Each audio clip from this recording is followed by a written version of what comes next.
Palesa, can you please try and sort out the video on your Okay, presentation? I mean okay, the let me just volume on try. the presentation. Okay.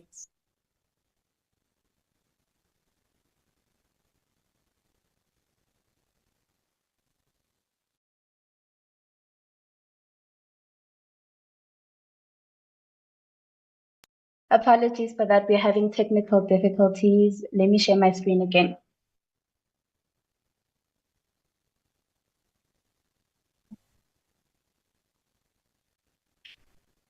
Can you see my screen?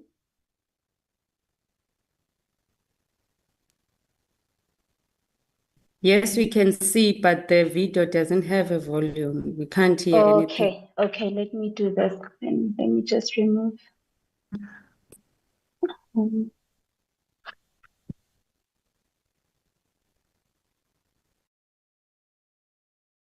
Please let me know if you can hear my sound now.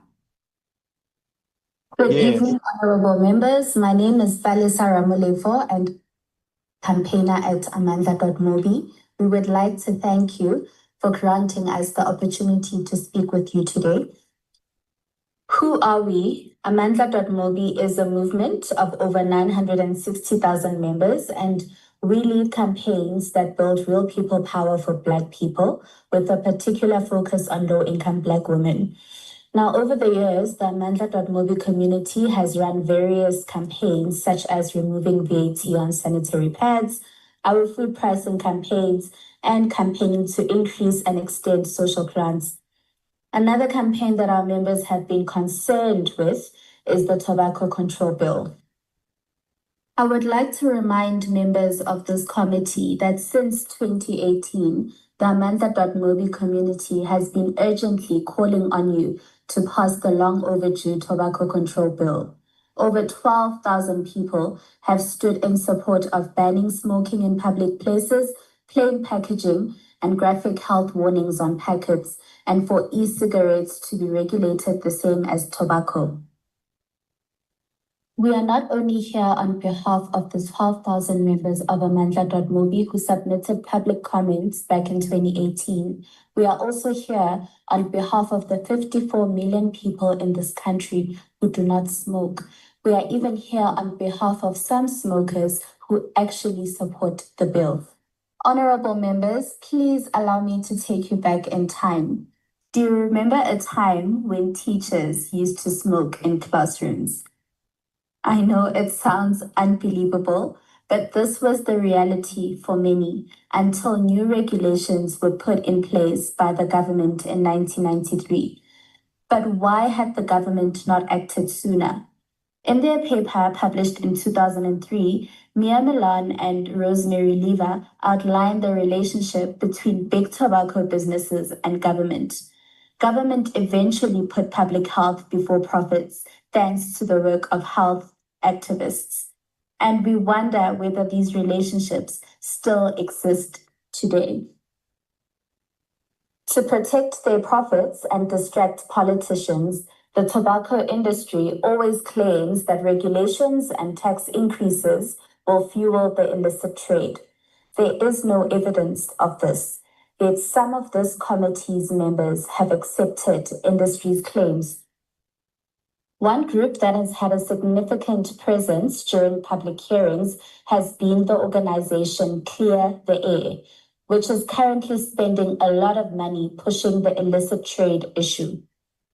Clear the Air has links with the tobacco industry, and this committee should question what their true agenda is: public health or industry profit.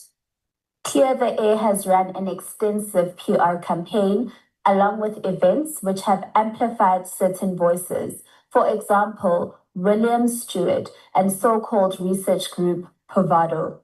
What Clear the Air does not disclose is that some of their arguments, based on Povado Research Survey, were funded by Philip Morris.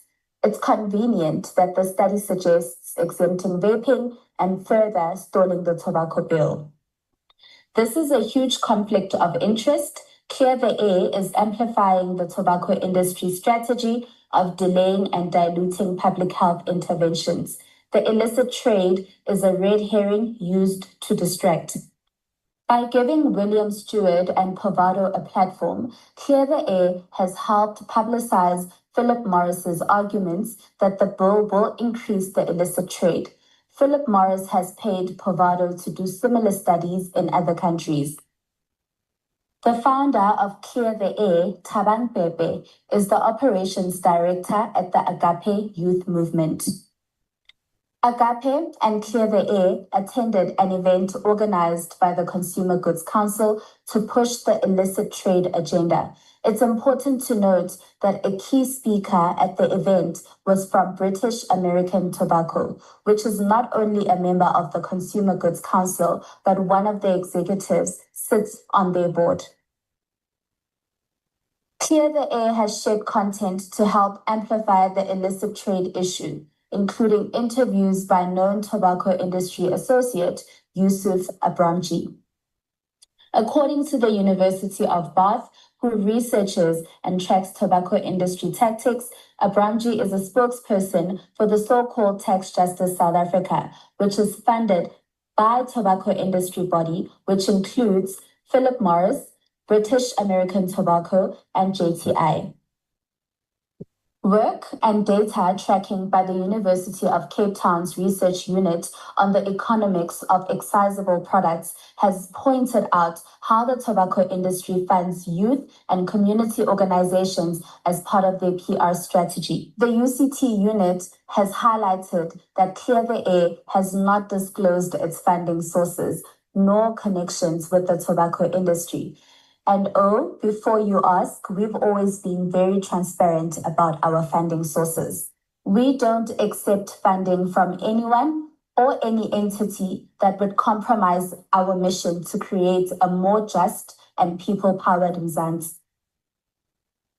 Even with the budget to run a large Facebook advert campaign, Clear the Air has only collected 193 signatures. This should be weighed up against the over 12,000 public comments in support of a strong tobacco control bill. This is a clear public mandate for this committee to put health before profit. We would have loved to organize some of the 12,000 plus people to attend the committee public hearings, but we don't have that kind of funding. So the committee should be very careful about attempts to delay and dilute the bill by using illicit trade as a red herring. This bill has nothing to do with the illicit trade. Illicit trade is a law enforcement issue and involves the Department of Trade and Industry. If we really want to tackle the illicit trade, SAPS and the DTI is where this conversation should be occurring. If we really want to clear the air, this bill should be passed immediately. We've been waiting for 7 years already. We appeal to each of you as committee members. Do not be manipulated. Honorable members, I want to remind you of what happens when the government lets industry have its way. We will have a repeat of 2014 when big business that make food like Poloni did not agree with government's proposed hygiene rules and instead wanted to self-regulate. We lost so many lives to the listeriosis outbreak, and we cannot have the same happen with tobacco.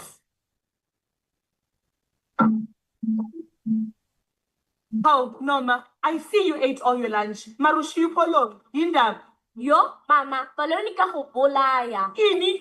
Ikule ba Poloni feditse batho years ago. Na ne ke sa batle go swa o go tshwara di-bucket. People died in 2018 because of umshikashiko busy listeriosis. Yabona ngani yam, people ate food that made them sick, but today, ama-business amakhulu mele balandelele ama-government hygiene rules. Manje, why were they following the rules before 2018? That is because ama-business amakhulu sat with the government at the table and refused to follow the rules. It was only after 5 years that shona abantu abaningi bese ila uhulumeni wafaka khona imithetho. Isn't the government supposed to put people first?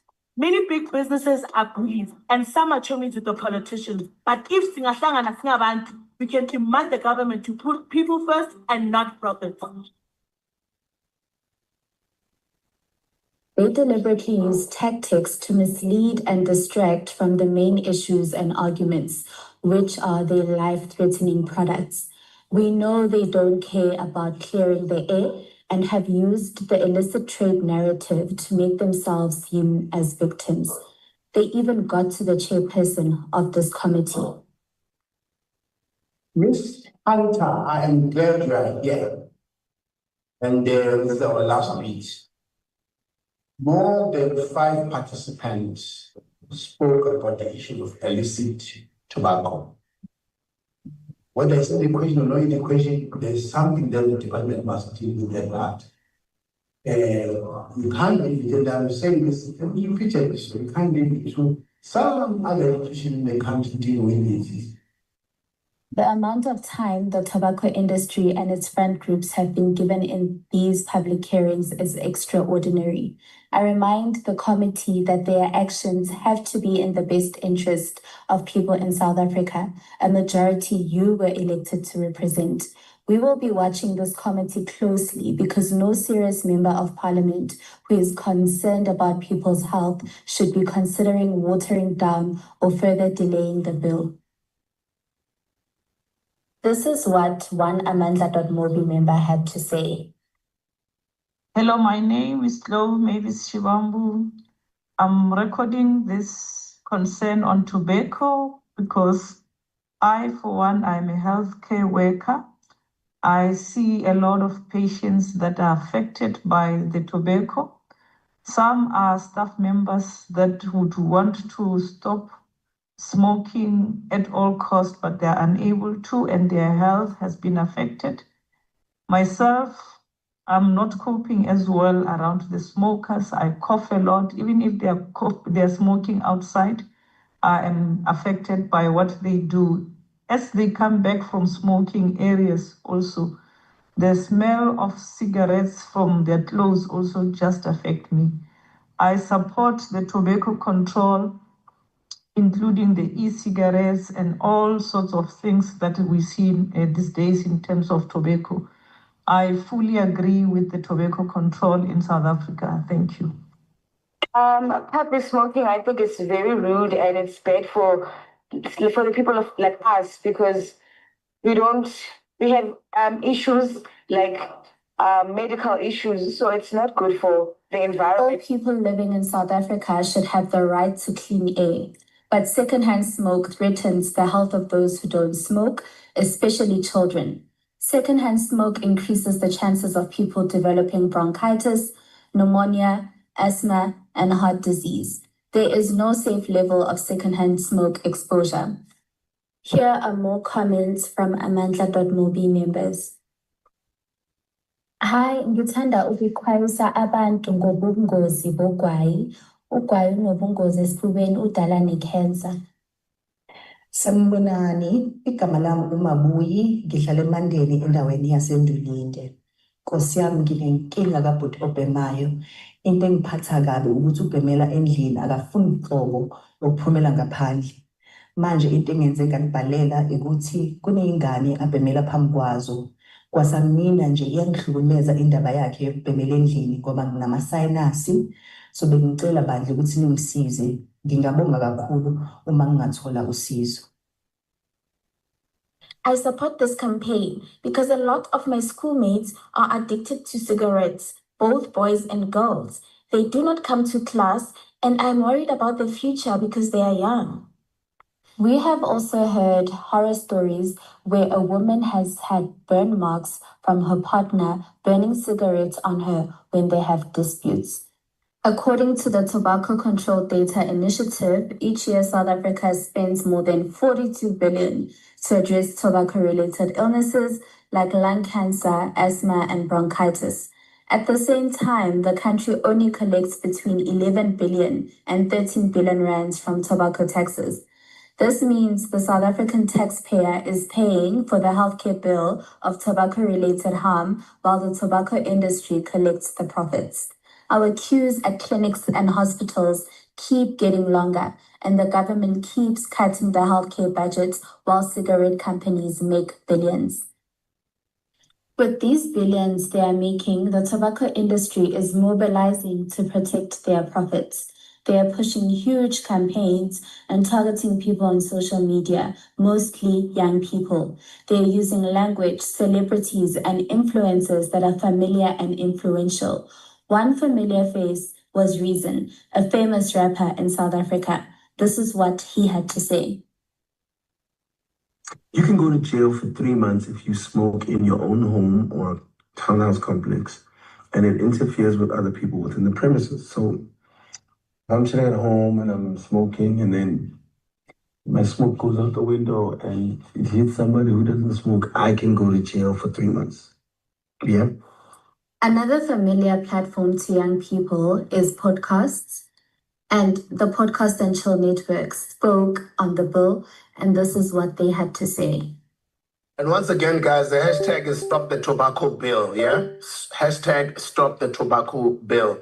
A lot of the time, let's complain, mara starving, we don't know about these bills that get passed, and it's difficult to change them. It takes many years or even decades. Some things get gazetted, and what that means. If we were to do a quick search on Twitter right now with the hashtag Stop the Tobacco Bill, you would see many people using the same hashtag, all against the bill. I personally don't think this is a coincidence. The tobacco industry has spent decades denying that their product kills up to half of its users. But we know that smoking is the leading driver of lung cancer, causing 80% of cases. They have also made claims of the bill causing job losses, but researchers at the World Health Organization have debunked these arguments. The tobacco industry is willing to go to lengths to protect their profits, even if it means lying and spending huge budgets on influencers to shift policy. What you doing? What you got here? No. Hello. It's yours? Okay. Hello. Hurry.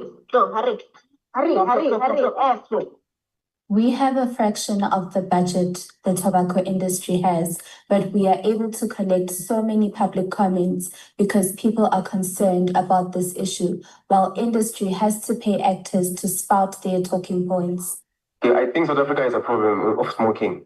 If you look there, these days, everyone is smoking. It's more like it's a trending thing. I don't know if it's why, because now it's there's vapor and Okapai and different cigarettes. So everyone is smoking now. It seems like it's a trending thing. So it's bad for community. I think public smoking, it encourages other young people or learners to smoke.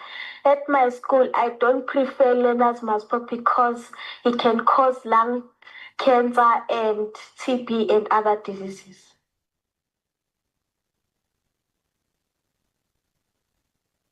It's cigarettes, the traditional cigarettes, whether it's the hookah, whether it's the snuff, the heated tobacco products, the new ones, the e-cigarettes, each one of these carry their own health risk.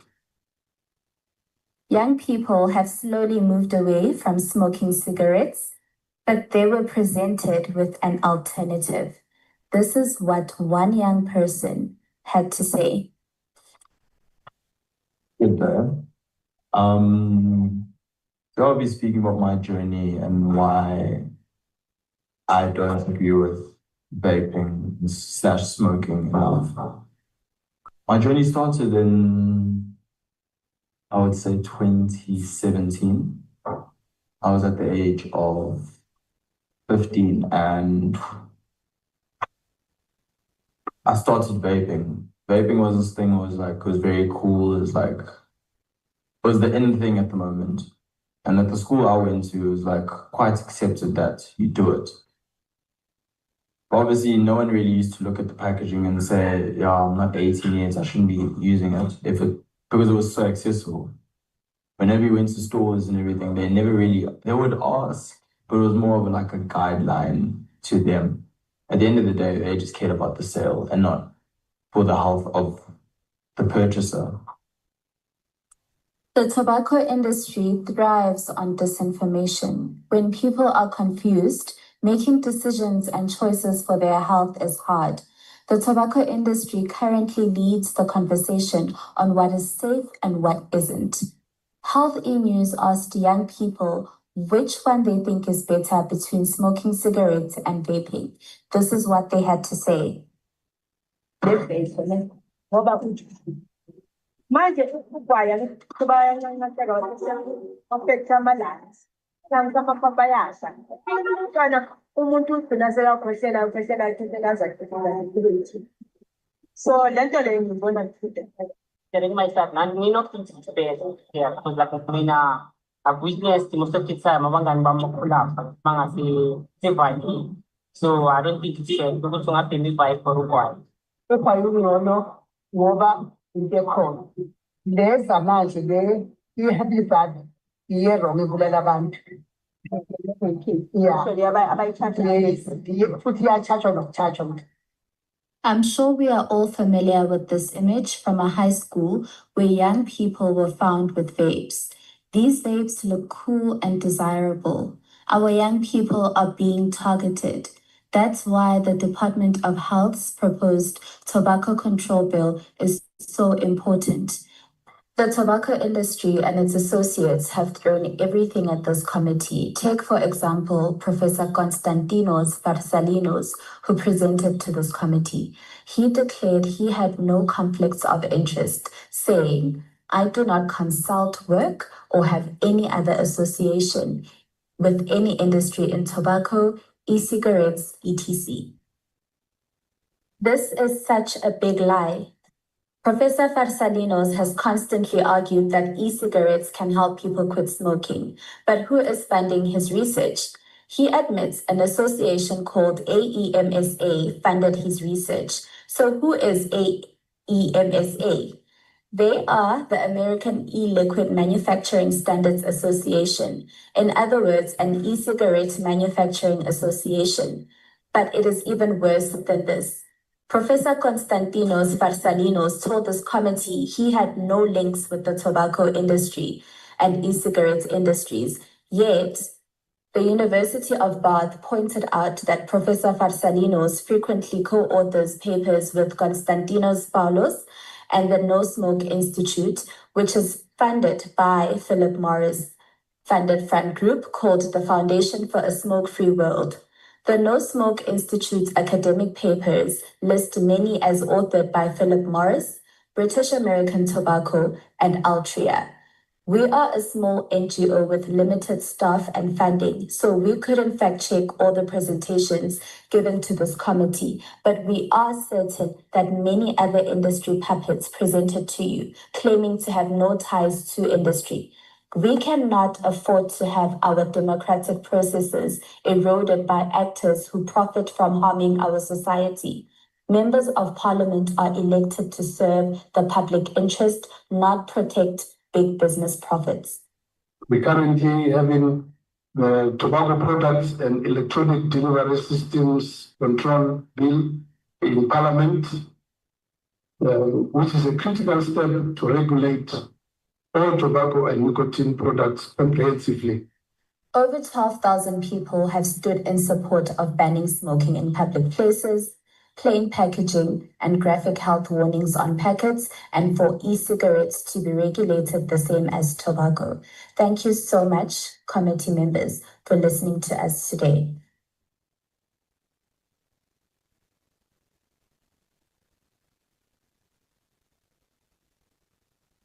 Yes, Palisa and your team, you have actually given us some of the shocking revelations. I don't know how, when you reply, you can actually confirm what you have said about the that professor who came and met us here.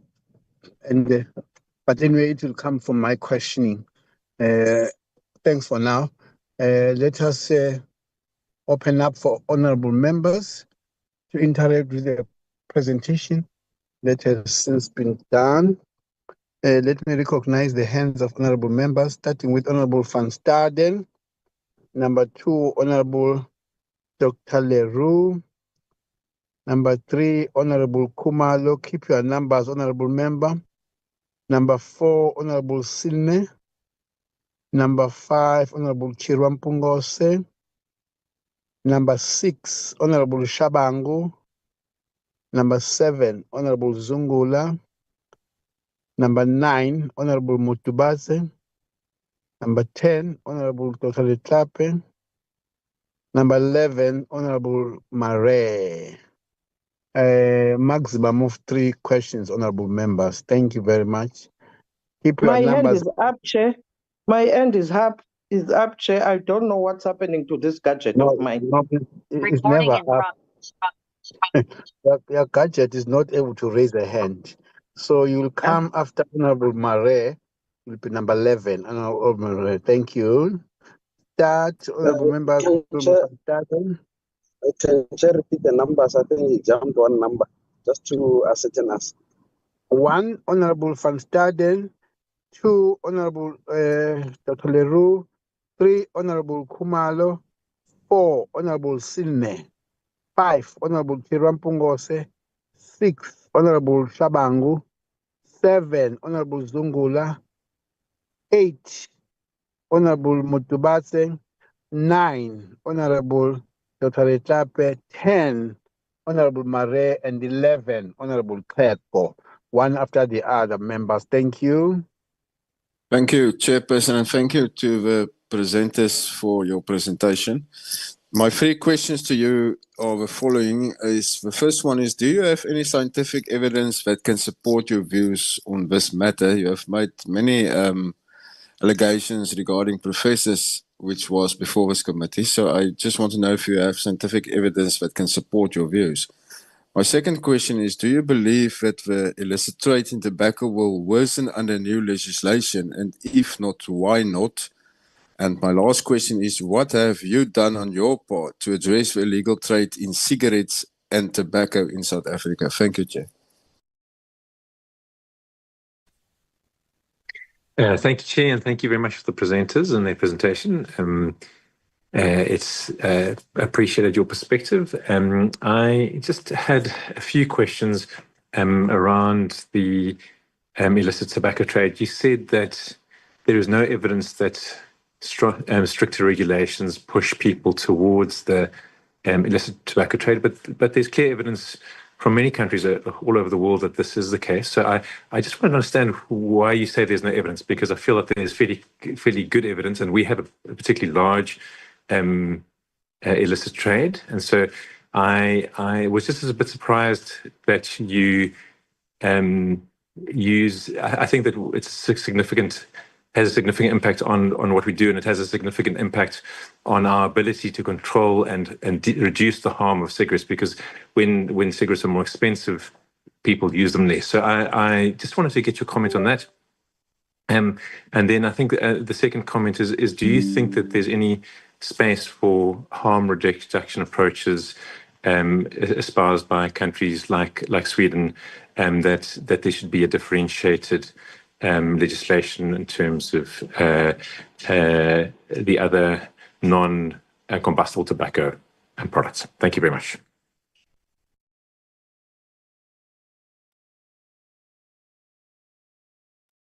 Thank you very much, Chair. Let me start by welcoming and appreciating the presentation from Amandla Mobi. I'm just having one question, Chairperson, in relation to the young people of South Africa, to check whether do they support the use of vapes, including those who were not smokers before. Are there any opinions on the easy access of the traditional tobacco and new generation products? That is my question, Chairperson. Thank you very much. Thank you, Chairperson.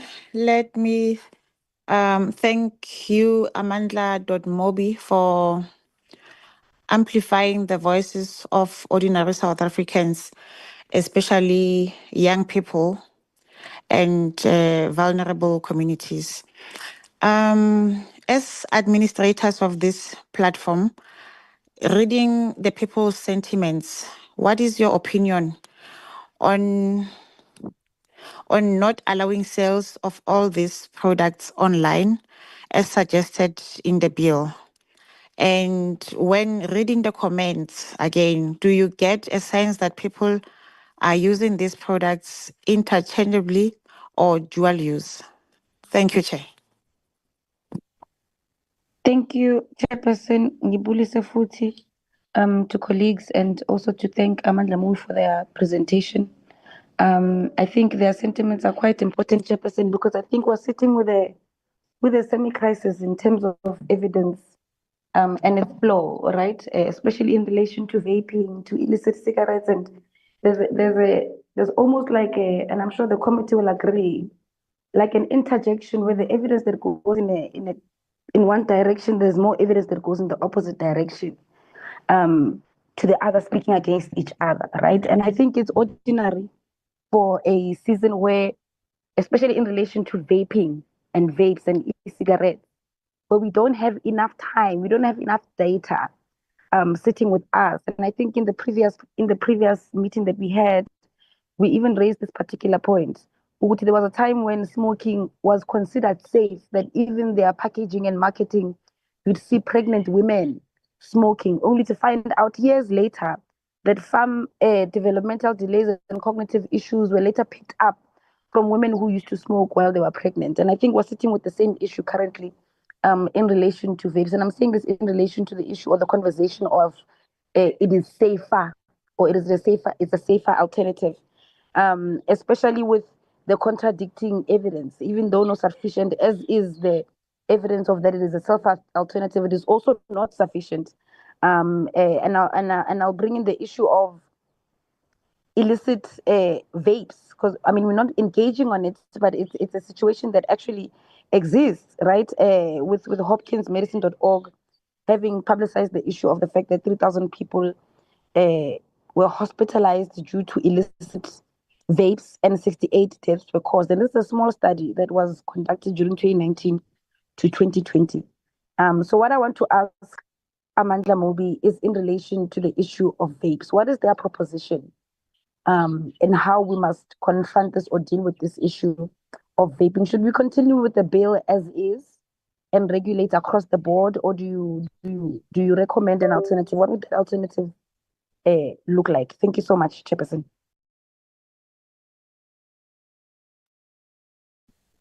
Thank you, Chair. Let me also join my colleagues to appreciate the presentation by Amandla Mooi. And we really commend them for going out and getting the ordinary citizens' opinion in relation to the bill. Because if one listens to the comments and all the engagements that they were presenting, one can relate to the frustrations that it's experienced by non-smokers or secondary smokers. But I want to hear from all the hearings that they got. What was the opinion of those supporting the bill, if any, about 100% smoke-free laws for traditional and vape products? Did the comments point to the use of products by under 18 years of age, or if there's anything that they can give to the committee in relation to that? Thank you so much.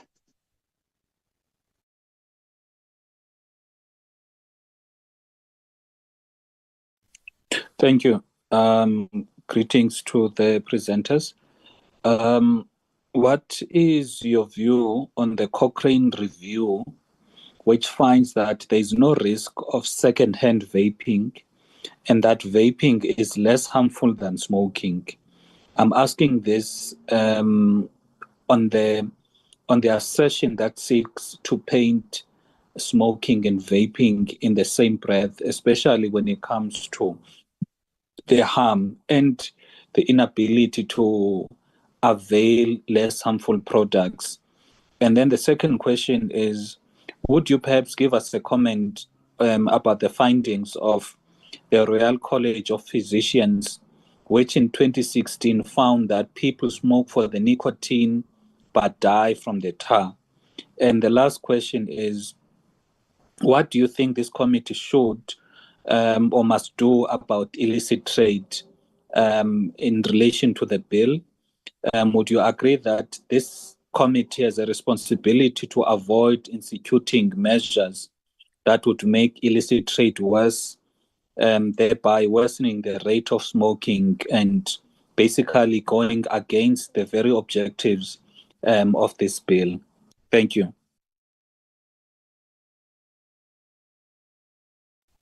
No, thanks. Thanks very much, Chair.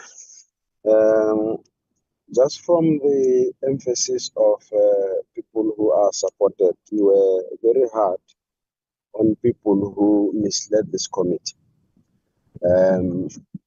Is it your view that such people should not be trusted or be allowed to influence policy in our country? And are you willing to help this committee to further elaborate on some of the people who came to this platform and misled the committee in respect of their relations with other people who are outside? I would be very interested in having those people. Can you go further and help the committee and make such submission? If you do, I'll appreciate that. Secondly, you around. Would you agree that vaping is the biggest threat to smoke tobacco? And how does treating a single largest competitor tobacco, which has been found to be harm reduced, support public health? Are we not protecting smoke tobacco by continuing to put messaging that could be confusing smokers about harms of vaping and how this compared to smoke tobacco? Thanks very much. Thank you, Chair. There's been a lot of emphasis around illicit and funding of others. Can you comment about the decline in revenue from SARS in relation to tobacco taxes and what is going to happen going forward in relation to that? Because there's the assertion that a lot of the illicit comes from the very legal manufacturers. So are we creating a bill that will promote tax evasion from people that were paying tax without reducing availability of product in the market? The second question is, I'm just concerned about the assertion where you're talking about the chair of this committee. Yeah, and I would like you to clarify that. And I just want us to be careful that you have the ability to defend the claims that you make about people, including the chair of this committee and others that have presented before. And I haven't had any questions raised about the science. So I just need to know from the studies that you've done and the questions that you've asked the public, are the public properly informed about the different nicotine products, risk continuum, and just thumping them together? What is your assertion in that? And if they have the correct perception, I guess there's nothing to do. If they don't, how do we ensure that people have correct information and how would that be disseminated? Thank you, Chair.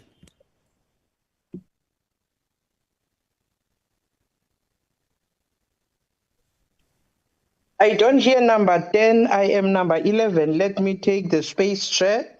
Good evening to you and everyone in the platform, Chairperson. Amandla Mobi, to you, online platform.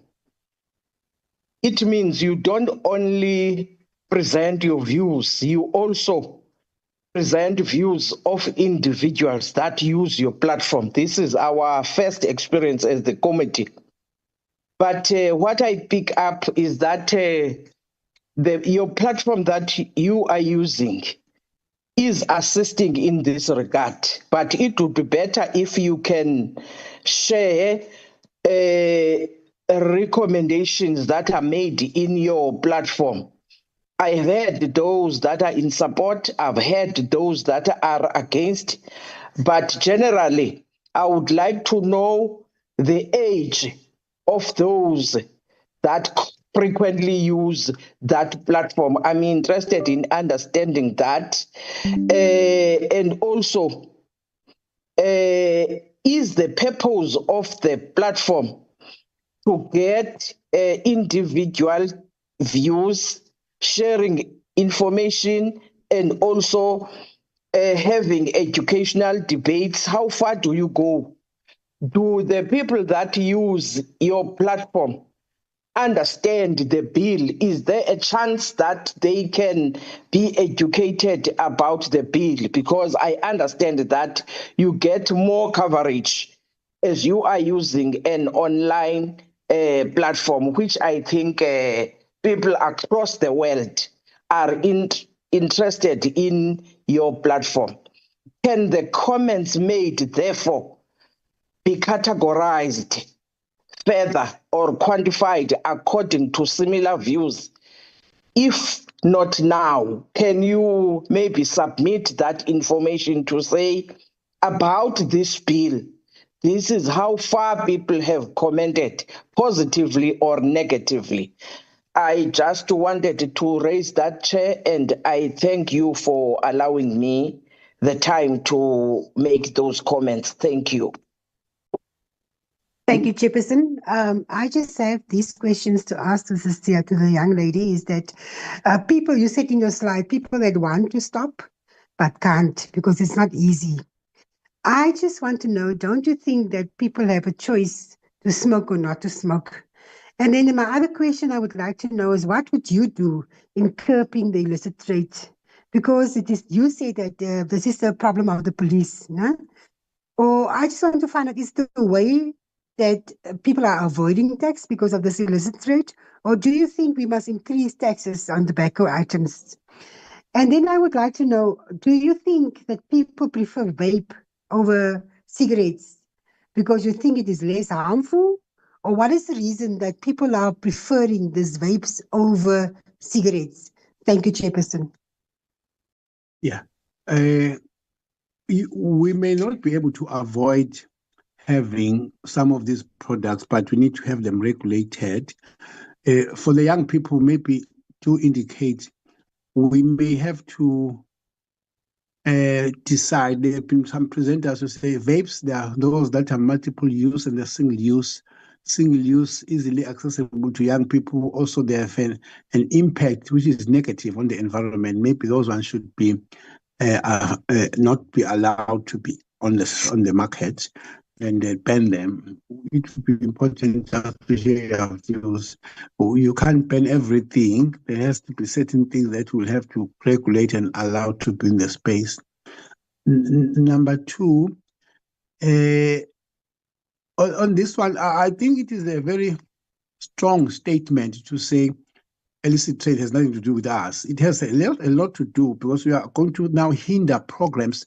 Rather, we should be encouraging the department to also find ways to be closer to those people who are controlling SARS, Department of Finance, and everybody else, police. Because if you are putting yourself at a distance, you are going to find that there's going to be more and more resistance to this issue and say illicit, though we know the source of illicit trade, but the department must also be able to, and all those who are pro this bill must be seen to be encouraging programs to curb illicit trade and not distance themselves away from it as if it has no impact. It may as well do have an impact.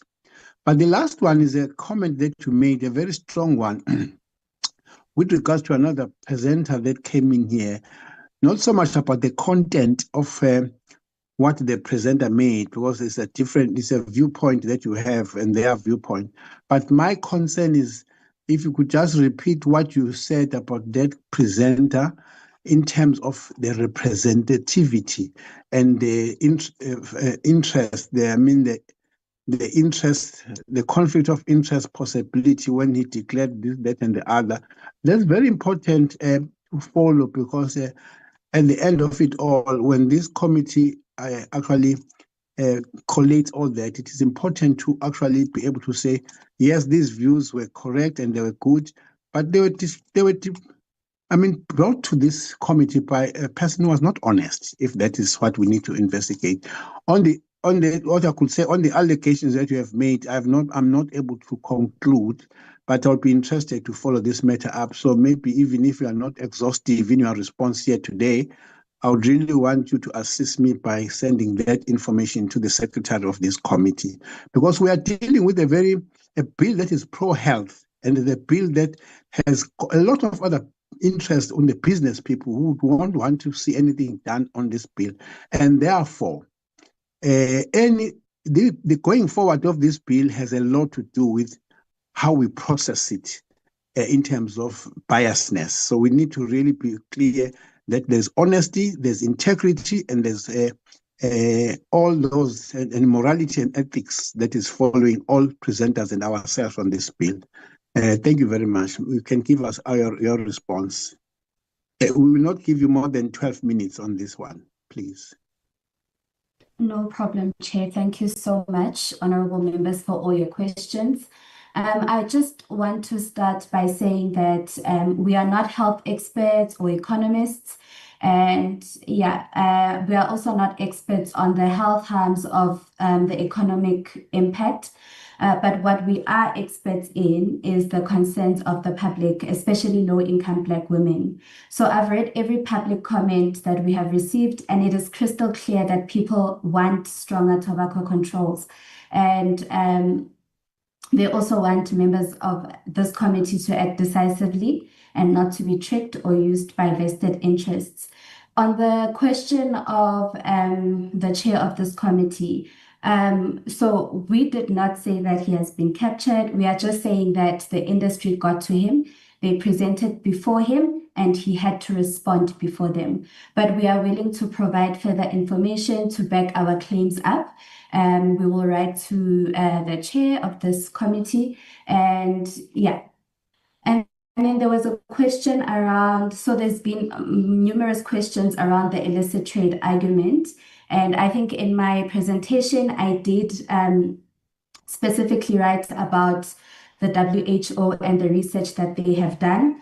So they note that, can I firstly start by saying that the illicit trade issue demands a holistic government approach, and we accept that. But we are saying it is not specifically your mandate. We are saying SARS and SAPS should be leading this discussion. And the tobacco industry has made the focus of these hearings on the illicit trade market and not on the health of the people to whom they are selling their harmful products to. Okay, I'm trying to keep track because there were just so many questions. Okay, and then to Honorable Chira and Honorable Vuyo, we are saying that vapes should be included in the bill and regulated the same as other tobacco products. While some of the liquids don't contain nicotine, many do, making them no less addictive than cigarettes. As well as inhaling the aerosol from these vapes, we know that these can cause lung damage and heart problems. So on the issue of the person who misled this committee, we are saying we are willing to provide more from our presentation. And as stated, we didn't cross-check all the public comments that the committee received because we are a small organization. But from the small information that we saw that he lied to this committee, and we can back that up. And then people obviously do have a choice to smoke, but we need to encourage them to do better for their health.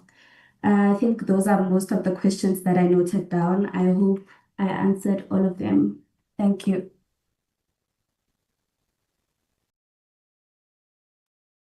Are you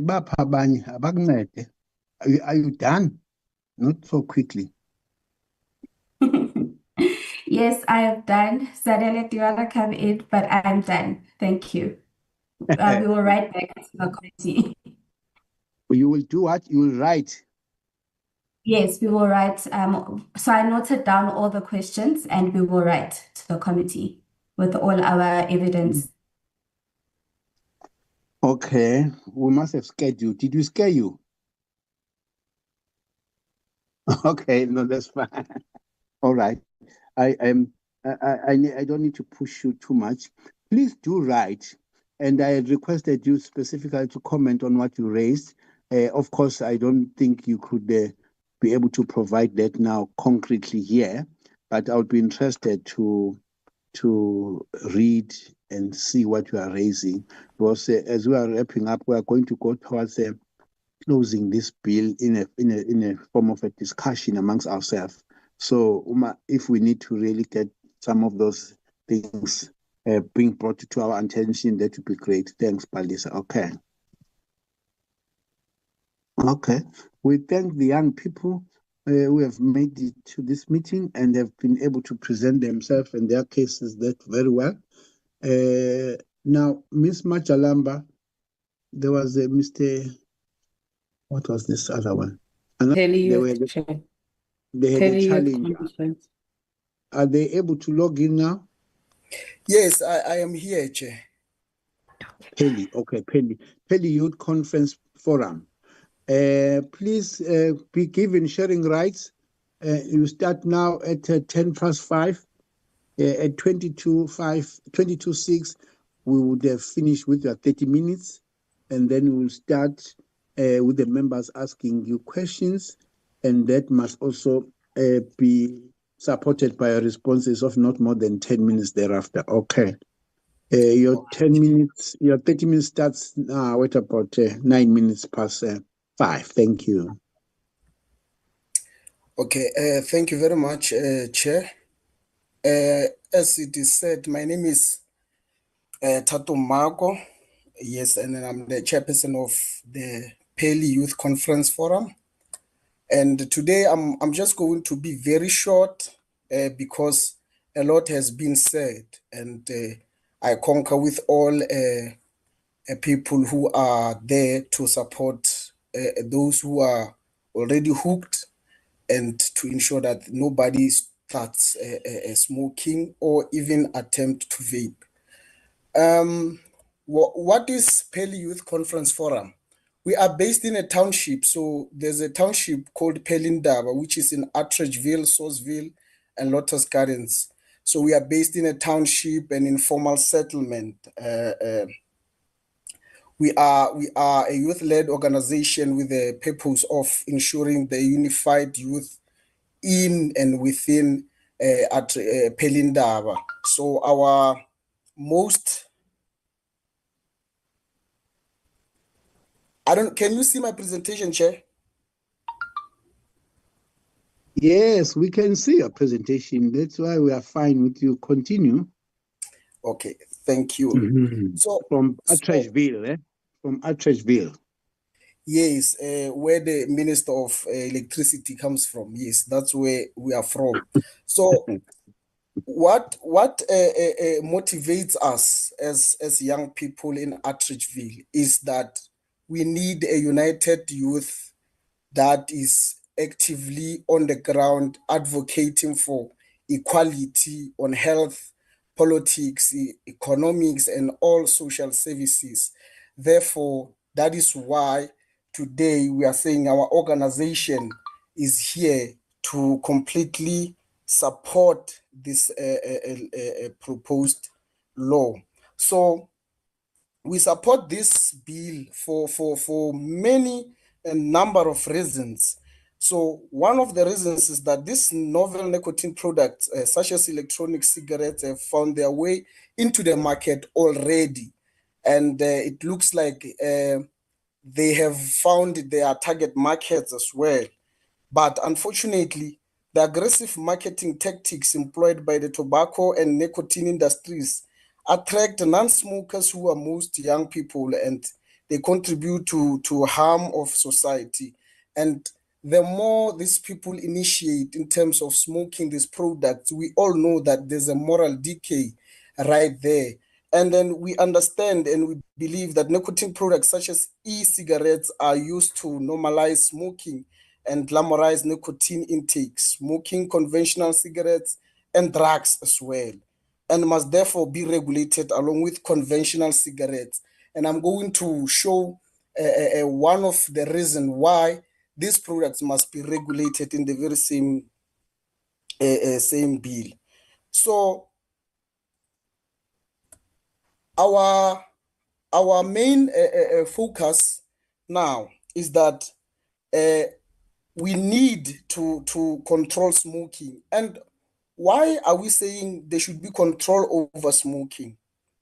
Because we as young people, we are in solidarity with,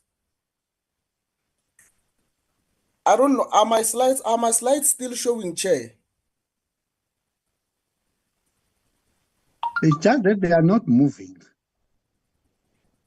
I don't know But they whether are it's moving from moving. my side. Let me. Mhm. Yeah, all I see there is the first light. Yeah. Can you do this? Can you, if you have a laptop, go there and put Peli on a slide, what they call it, that hourglass thing at the bottom. We Is should it then showing put now? your slide. Not yet. But do you see my screen now? It's still blank. I don't know whether it's me only. Let me. We can't see anything. Let me recheck and start from scratch.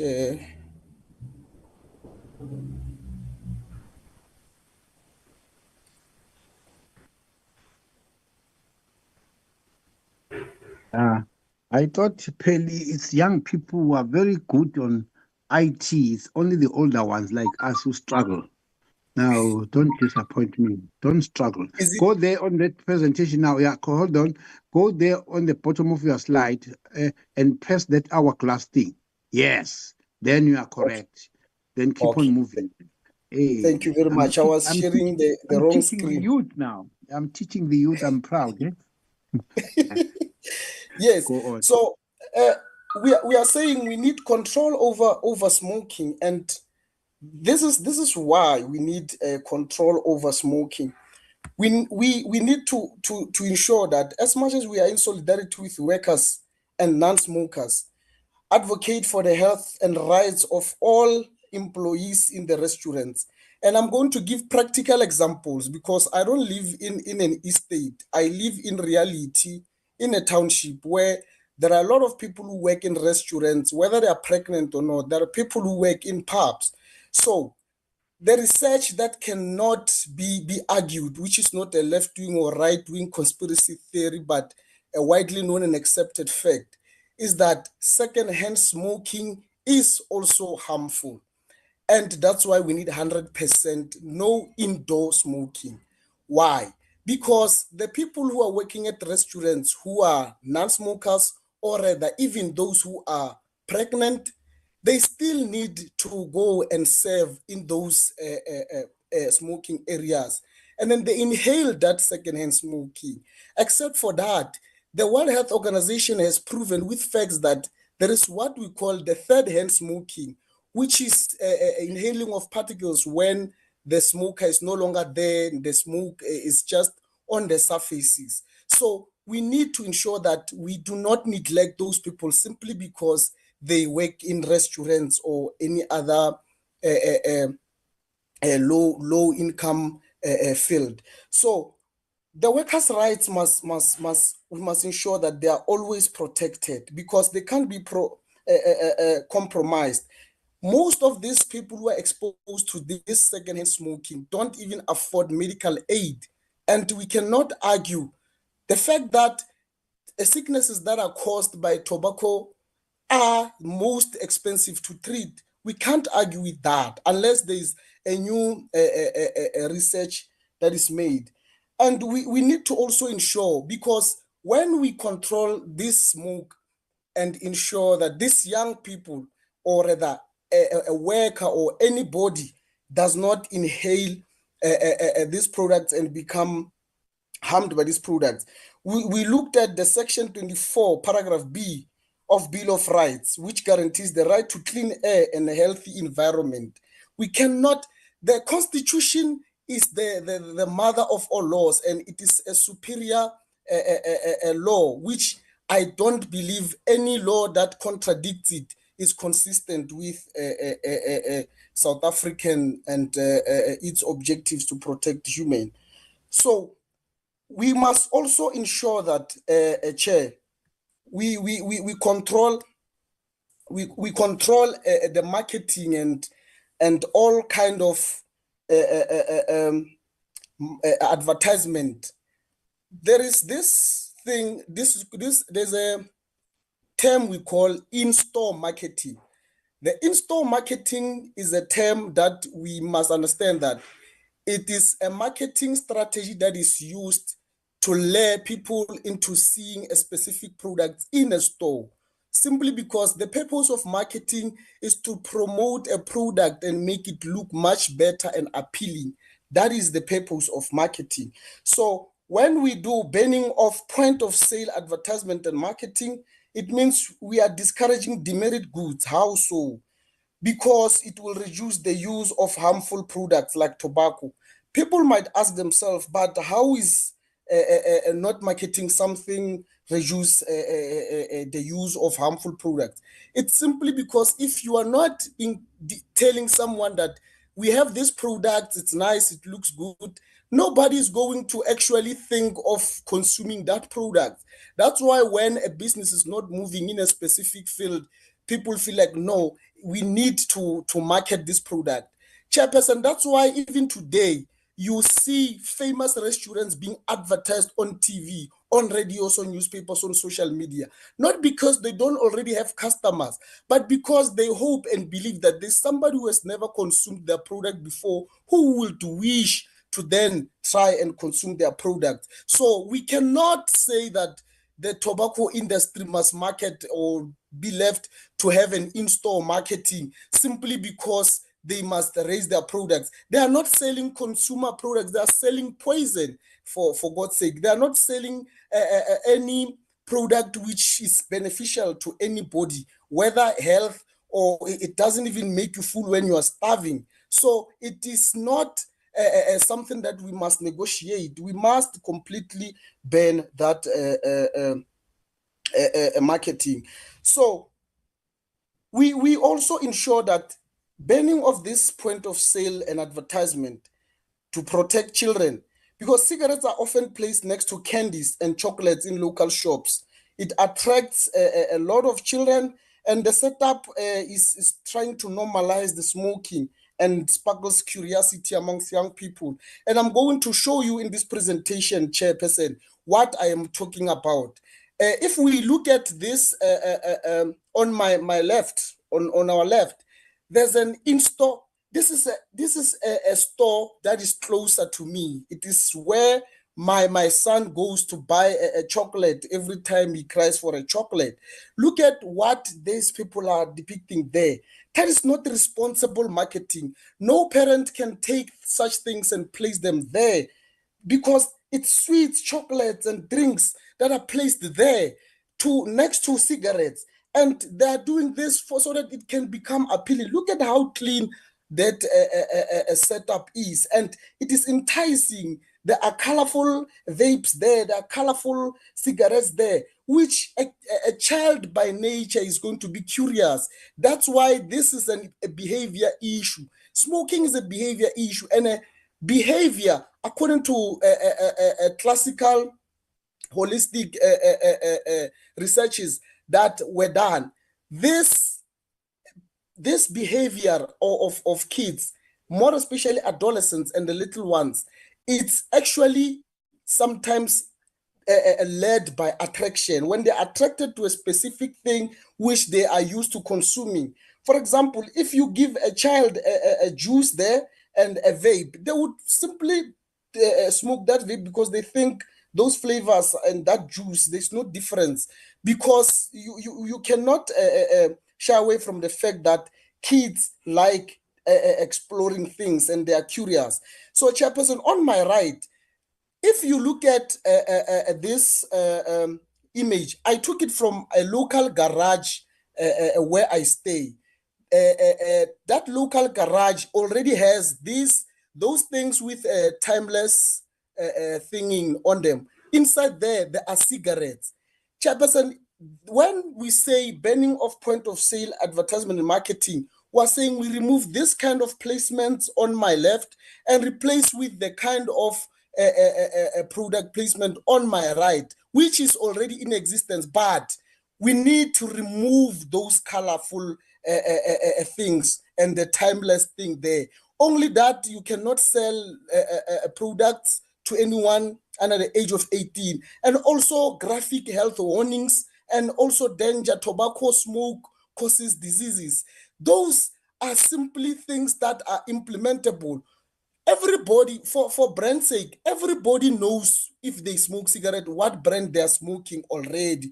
Unless we are saying that we want people to start. Those who start actually want to explore all of them. But those who already smoke already know when they go to a store, give me this and that. Same as when they buy a single stick cigarette.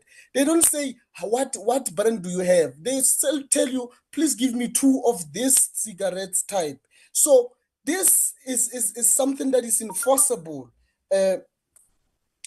So we are coming to the issue of plain packaging. Actually, you will excuse me for saying plain packaging because the bill says standardized packaging. And everybody understands what a standardized thing is. When we say standardized packaging, it simply means packaging that is recommended and is as standard as possible. And with graphic health warnings on tobacco and nicotine products. Because most people who are smoking today started smoking when they were children and adolescents.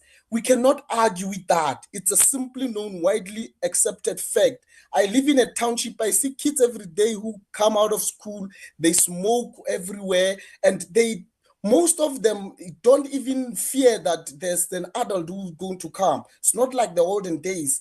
Now this current packaging that attracts kids, and more especially these vapes, because whether we like to accept it or not, this thing of vapes has been there for 15 years, and people are saying that it is a tool for harm reduction or something, at which I fail to understand what harm has it reduced for the past 15 years, because the same social behavioral pattern has been continuously showing to that endangered characters and endangered behavior still continues to rise in our country.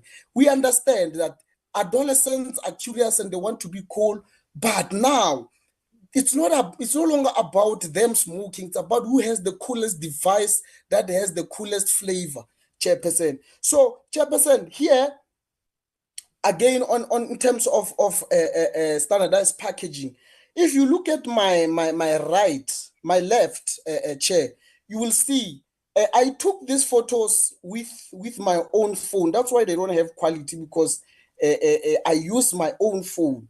This was a school search in a Zwaardeberg special school.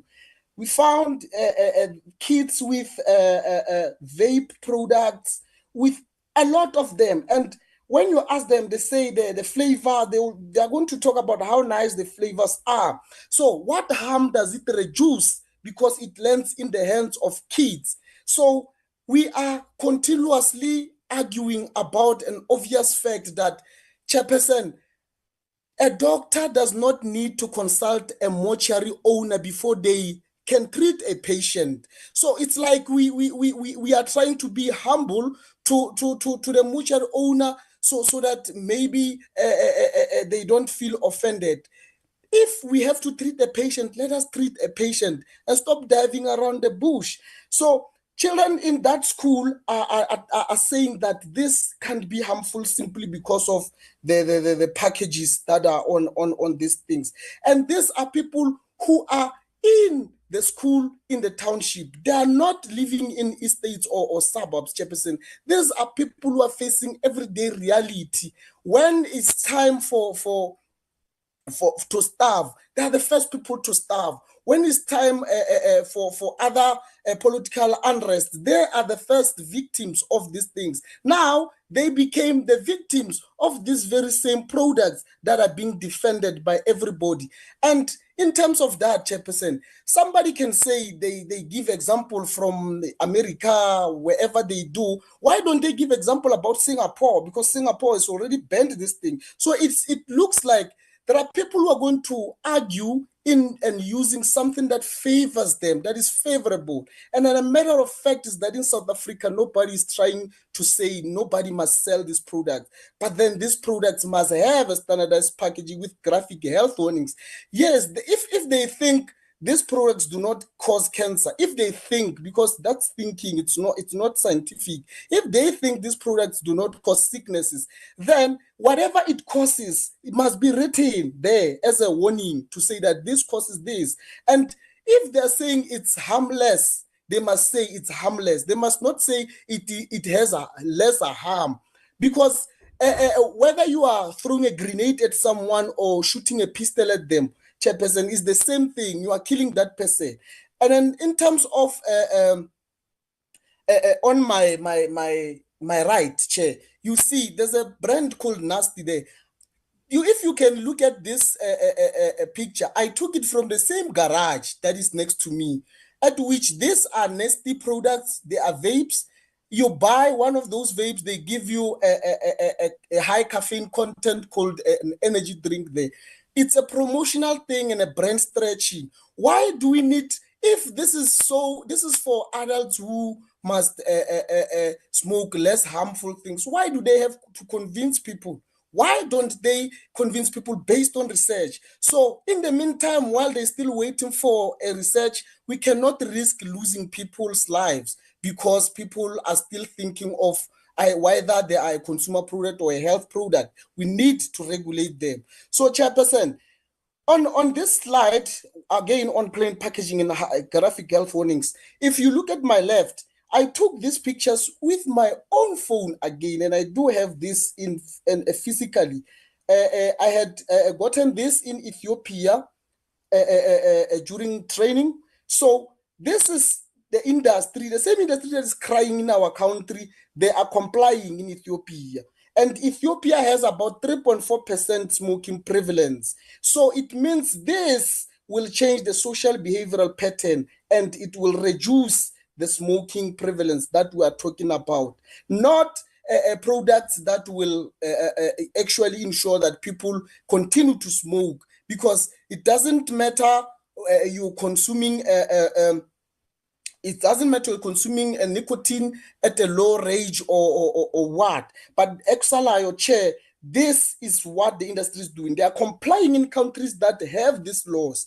They don't want to comply in our country. And most of these companies are from British, America, they are from Japan. They are not South African, and they want to destroy the lives of people in South Africa in the name of employment. And that one of employment can be addressed, and we will address that issue of employment, because we are not lazy to even think of a way to creating jobs for the people of this country. And on my right-hand side, Chair, if you can see, majority of South Africans, especially those who are poor, and I'm talking about the reality that I see, because people are buying single sticks, most of them here next to me. Chairperson, yes, I believe that, yes, although although selling single sticks is going to increase a number of people who smoke, but if somebody wants to make a choice that they want to smoke if they're adults, Chair, but it can't be because there are no laws to consistently remind people that these things are harmful. It will be their personal choice simply because they don't care about the message. These are the single sticks, how they should be. If the industry say they still want to continue selling single sticks, the single sticks must have these graphic health warnings. It's already happening in Canada, Chair. This is possible. They must just write them there if they want to continue selling single sticks. And I'm based this on reality. So, Chairperson, hookah pipes, they are glamorized, these things in society, more especially on social media. If you look at the picture on my left, it says peer pressure ya di serious relationship it tlo le bolaya batho tsubang habli. This implies that to those who don't understand the Maikasi language, it says that peer pressure of serious relationships will kill you. So rather you smoke hardly. This is not the lifestyle that we want for our South African kids. And on my right-hand side, Chair, you see it's the same social media handle that says it implements challenges based on who has the coolest flavor or the newest flavor in the market. So, Chairperson, it's simply because most people don't believe these things are harmful and they will believe when they have graphic health warnings on them, Chairperson. The issue of illicit tobacco in the township, it offends me for the industry to blame people in the township for this illicit, because most people who stay in the township and informal settlement are African. This offends me to even think that the same people who are saying that are talking on behalf of Britain and America and Japan or those other multinational tobacco companies. Here is an article, Chairperson, by The Citizen that says, Go Live Tobacco denies tax evasion, blames British American tobacco. So are we going to say now we blame the Department of Health, or we want to discuss this issue without law enforcement in it, while the industry is playing cat and mouse against each other and playing their spy tactics? Chairperson, the same industry, most of them took SARS to court for wanting to place CCTV footage cameras in their manufacturing store, saying that they don't want it. Why? Because the very same people, Mr. Francois van der Merwe has proven with facts and said that the same mainstream tobacco companies are the ones that are flooding the streets with illicit tobacco. And I can retrieve the very same clip from public hearings where he says that exactly. He further came and said it here on this platform again, Chairperson. So Chairperson, in conclusion, you must know that delaying this bill further kills the society. And dear MPs, please, you must put the life of our people before profit, because health is wealth. And I want to also try to address a specific issue. Chairperson, we understand that there are a lot of people who might believe that things like harm reduction means reducing harm and all that, but it is not actually. So I want to understand something very important now. Why would we want to prioritize smoking? Because if we say that people need to stay away from demerit products, the government says people must stay away from demerit products. Why can't we encourage people to continue buying fruits and veggies with the money that they have? And it's interesting that the tobacco industry and some of its spokespersons say they want to be regulated, but they are against the content of the bill. And I don't know, did they want to self-regulate and write a bill of their own that suits their own profit? I've never seen that happening, Chairperson, and we can't be reluctant in addressing these issues.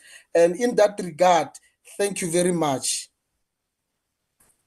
Okay, Honorable young leader, just drink water while you are getting pen and paper. Will do, Chair.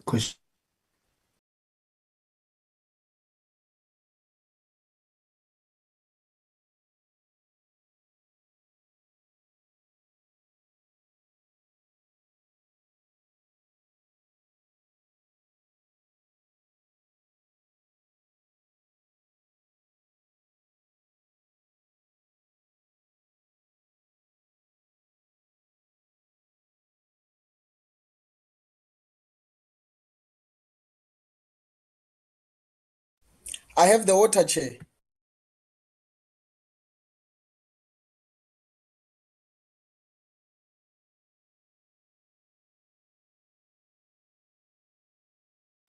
So in this order, honorable members, Honorable Chirwa, 1, Honorable Van Staden, 2, Honorable Kumalo 3, Honorable Sine 4, Honorable Totalitape 5, Honorable Dr. Leroux 6, Honorable Shabangu 7, Honorable Zungula 8, Honorable Mare 9, Honorable Mutubaze 10, Honorable Treko 11. In that order, Honorable Minister, keep it to 3 or less. All right, Start. ngiyabonga Sihlalo. Greetings, it's so encouraging deliberating on this bill, especially because it's young people. My name is Naldi Chirampungosa from the EFF, and this is my question. Can you bill is sufficient in regards to encouraging prevention? Like, is this bill in its current form enough for the issues that you are raising as a collective to say, no, and this bill must continue? But now I want to find out from you, Hori, if this bill is sufficient to address those issues. And then number 2, in regards to enforcement, because we know bill, molao, and then you'll find that even if bill anything, but there is no enforcement consequences. I'll give an example. Like, for instance, tabaya discrimination and racial prejudice are issues that are covered in our constitution. But you'll find that Honaldi company, for example, that still pay black people less or pay black women lesser than their male counterparts, right? And there is no consequent management in relation to that. Like, companies don't get to pay money or be criminalized because this particular right is not protected or this particular right is being acted against. So I want to find out from you as the youth of Peli, Hore, what should be the consequences of retailers, the manufacturers, in relation to this bill in particular? And should we add these consequence management to this particular bill?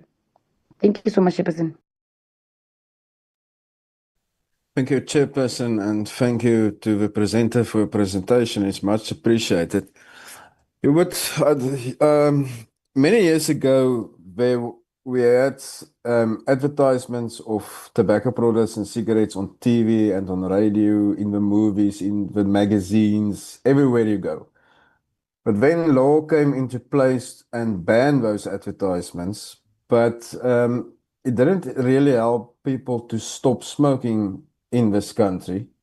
So my question regarding to that is, what will this bill be any different? If people want to smoke, they will smoke. They will make a plan to get hold of these tobacco products and cigarettes. My second question is regarding, and I think my colleague before me just also touched on that, and that's the enforcement regarding legislation. Regarding the offences and penalties under clause 16 of this bill, do you think that we as a country has the necessary manpower to enforce this legislation? The reason I'm asking this question, under the current legislation, you can only smoke in demarcated areas. In most public buildings, you cannot smoke anymore. When I was a young guy, people used to smoke in public places, in public buildings, but that is all banned now under the current legislation. And my last question is, sorry, my papers is gone now.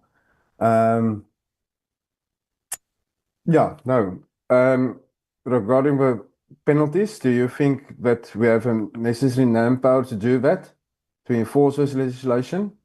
And do you believe that the illicit trade in tobacco will worsen under new legislation? And if not, why not? That's my questions. Thank you, Chair. Thank you very much, Chair. Chairperson, let me take this opportunity once more again to appreciate and welcome the presentation from Peli Youth Conference Forum. I want also, Chairperson, to commend them for supporting this bill and standing up for the young people in their community. I'm just having only 3 clarity questions, Chairperson, that I want to ask. One, is there anything that can be added to the bill to strengthen it, to help prevent youth from starting to smoke or vape? You mentioned that nicotine products should be regulated similarly to conventional cigarettes. Similarly, in what way?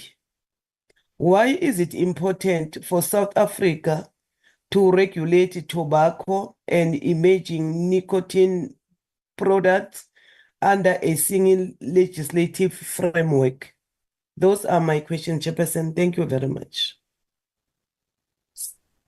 Thank you, Chair. Thank you to Pele Youth Conference Forum for your valuable presentation. Like I said with previous presenters, it's really encouraging to see young people fighting for the youth of South Africa. It is important that young people actively participate in shaping the laws that directly affect their health and future. Chair, what is your view on what other presenters have said, that the bill will have a negative impact on the jobs for small farmers and also for businesses? I think you actually touched on that one, where you don't care about the jobs. But what is your view? I just want to know if you can just unpack in detail your view. And also, what role do you think the youth-led organizations should play in monitoring and supporting the implementation of this bill once it becomes law? Thank you, Chair.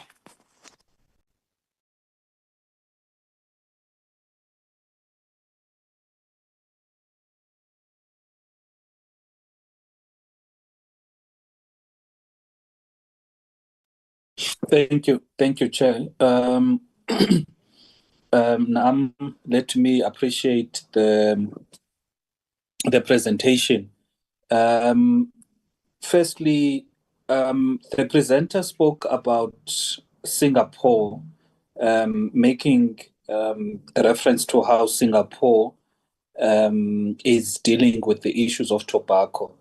Can the presenter maybe explore how the differences between Singapore and South Africa in a context of law enforcement, and how, when we deal with the problem in South Africa, we need to be circumspect of the prevailing circumstances in terms of the environment of law enforcement? One would understand that we can't make laws as if we are in another country because the environment differs. So is the presenter alive to that reality that when we make laws as a country, we need to take into account the health, public health, we need to take into account the socio-economic environment, and take into account other prevailing issues that may impact public health, which includes illicit trade. Then the second question is, in a township setting, how do you see the restrictions on public space smoking working, given the apartheid special planning and congestion? And would you agree that in the current format, given how the congestion is when it comes to the townships and informal settlement, the bill as it is, if passed, it would victimize Black people or Black communities? And then the last question is in regarding the issues of science. Would you agree that we're dealing with something or an issue that needs scientific evidence, needs to be driven by science more than anything? And the question of harm reduction is also backed up in terms of evidence when it comes to science, to say you've got products that are less harmful than others, and therefore those products would somewhat reduce the public strain on the health if people take up or if people move from the more harmful products to the less harmful products. Whilst I get your assertion about the issue of a grenade, that a grenade, whether it's a gun, it's a grenade, when you kill someone, you kill someone. But in practice, here we're dealing with smokers who, some of them, they are struggling to quit. It's not that they want to smoke, they are struggling to quit. Therefore, they must be protected by the Constitution in terms of being availed alternative products that are less harmful than others. What is your take on that? Thank you.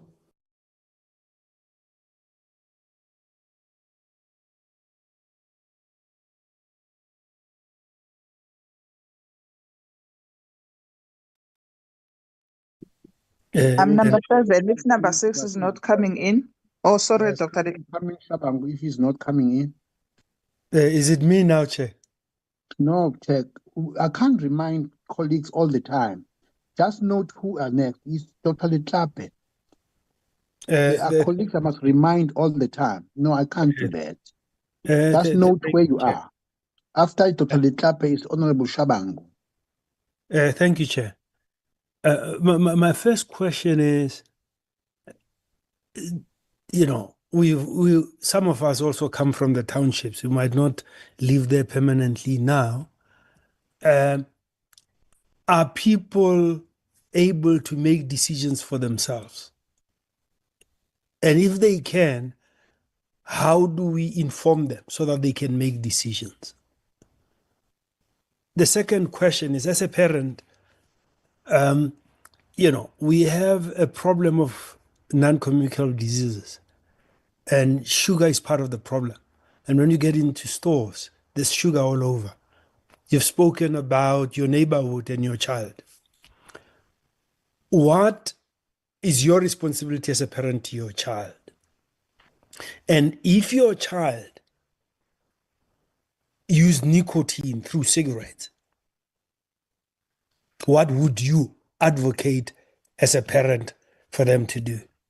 Because some of us, we're parents, and we have children that have nicotine dependence, and I'm just interested in what you'd provide them. And just to say to you that harm reduction is a well-known concept in healthcare, and it involves society.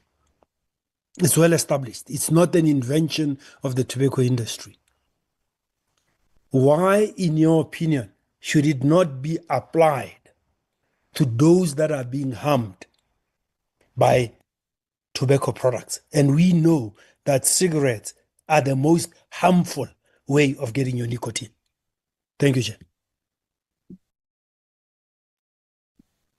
Thank you, Chairperson. And Chair, let me also... I'm just sorry, I lost my hand, and I seem to remember that I was meant to be after Dr. Letlape. I don't want to interrupt the current speaker, but I'm number 7, Dr. Leroux. I'm after Dr. Letlape. Okay, I can speak at the end then, but I was told to speak after Dr. Letlape, but that's fine. I'll let you go next, and I'll speak at the end. Thank you. Thank you, Chair. Let me also appreciate this presentation from the young people. You know, it's also very much inspiring to hear the young people debating the issues and getting involved in this the proposed bill. And I like the tone which says nothing about us without us. We want youth that is involved, that is participating. We really appreciate their input. But from the presenter, I think you will understand that this bill it's not proposed to ban. We are here to try and strive the balance. So some people argue that the bill is against personal freedom. What is your opinion on the people's right to choose to vape or smoke versus protection of non-users? Because that is what it's emphasized on the bill. But I want to get your opinion on that, because it's more, we are protecting the induction of we're trying to reduce the induction of the youth to smoking. But with all these colorful vapors, which is targeting the youth, it seems to be working against this proposed bill. But I just want to hear your opinion with how can we achieve the balance on this, the smokers, non-smokers, and protecting those that are not smokers, actually to prevent all these critical diseases that are caused by smoking. Thank you, Chairperson.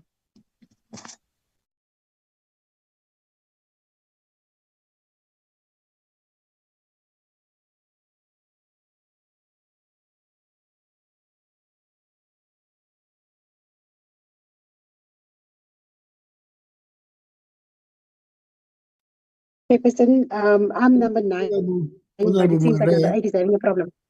Honorable Yes. Mare, come through. And then after Okay. Honorable Mare, it will be Honorable Teko, then we complete with Dr. Leroux. Okay. Thank you, Chairperson. Chairperson, I want to say thank you for this input today. It's very eye-opening to listen to young people that is having a passion and the way they are speaking about the care for the community.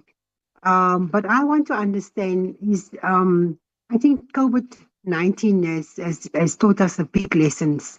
If we talk about banning, even though there's banning, people still got cigarettes during the COVID time. If we say there's laws in place, people are still going to break the laws.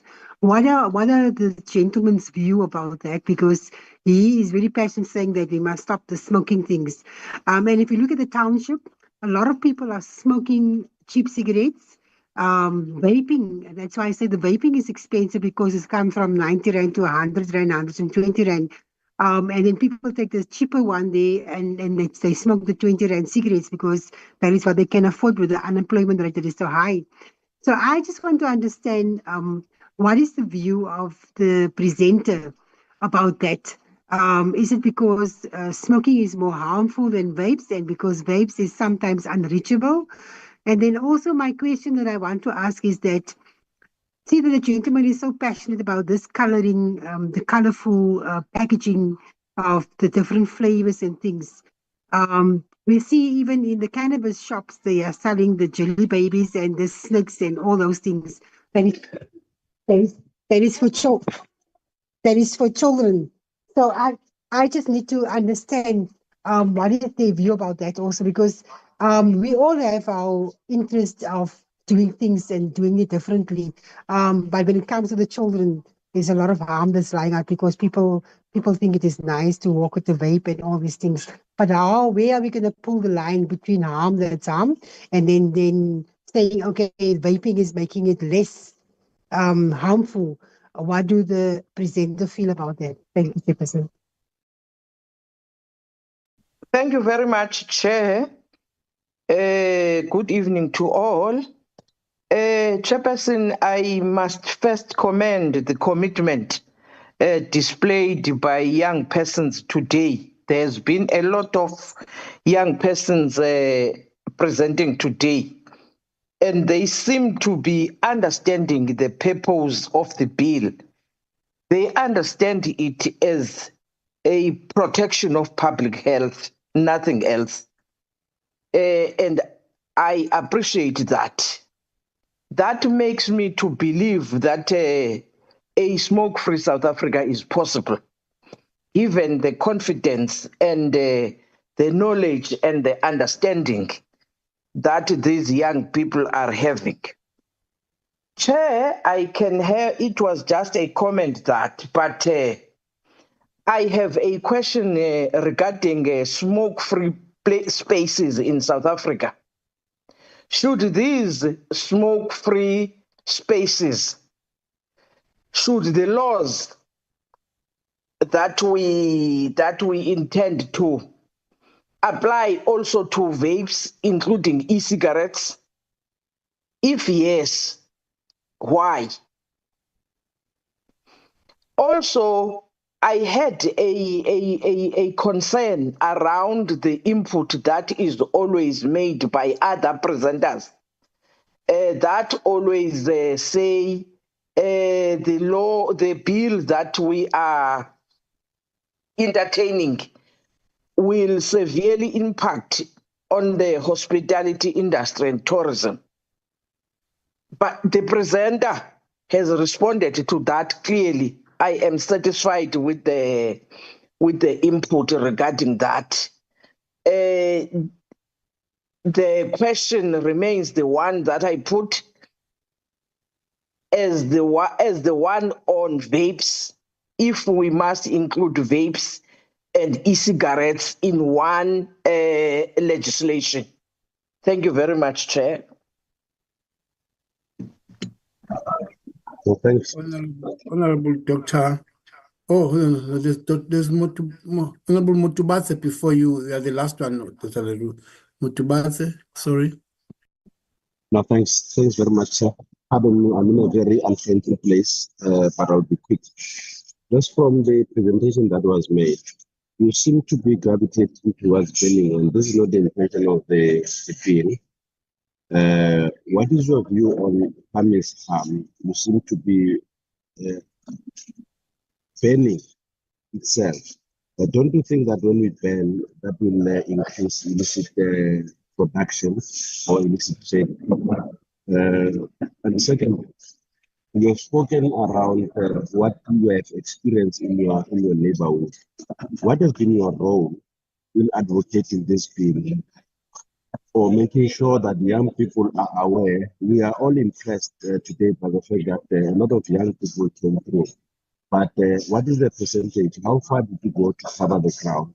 And what would you suggest that you should do moving forward as young people, as it affects most of the young people in the townships? Thank you very much.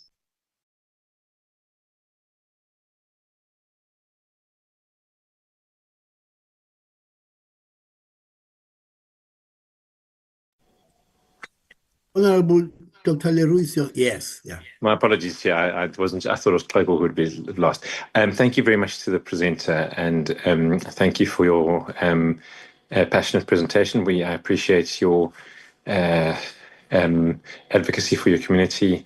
I just have two questions. I be interested. I mean, it is an unusual topic to be dealing with as a community organization, and I'm just interested why this is something that you felt passionate about presenting. And I'd be interested just to see who you're funded by. And the second thing I wanted to ask you was just I wanted to get your perspective in terms of the enforcement of this bill. I think that there are quite strict rules that are there. How do you feel? Do you feel that this is enforceable in your community and in areas? Do you think this is a priority, or do you think that it will be difficult to enforce? Thank you very much. Okay. Thank you very much.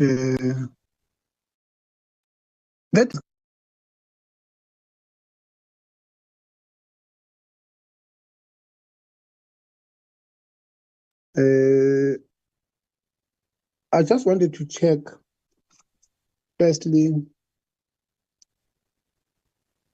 there's something that you need to educate us about. I was not aware that there's something called second-hand smoking.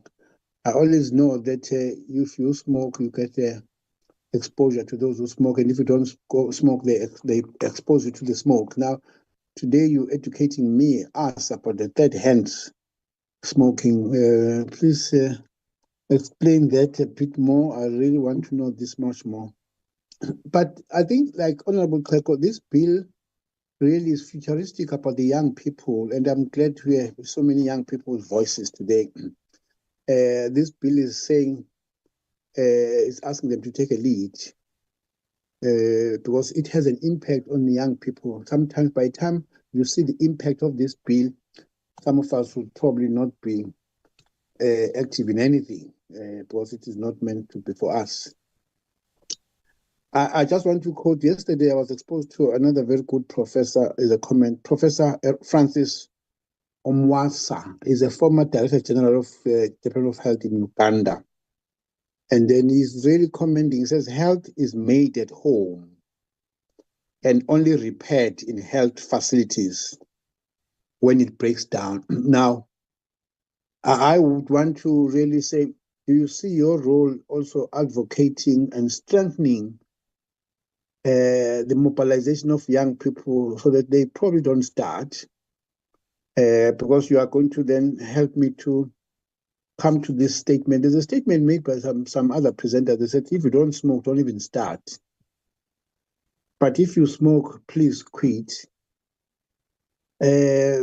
Tato, give us a space to allow those who are struggling and they're not able to quit to say what you do offer them to assist them going forward. I think it would be important that we touch on that because there's no country in the world that can really be, in Sweden included, there are 5% less in terms of being exposed to smoking.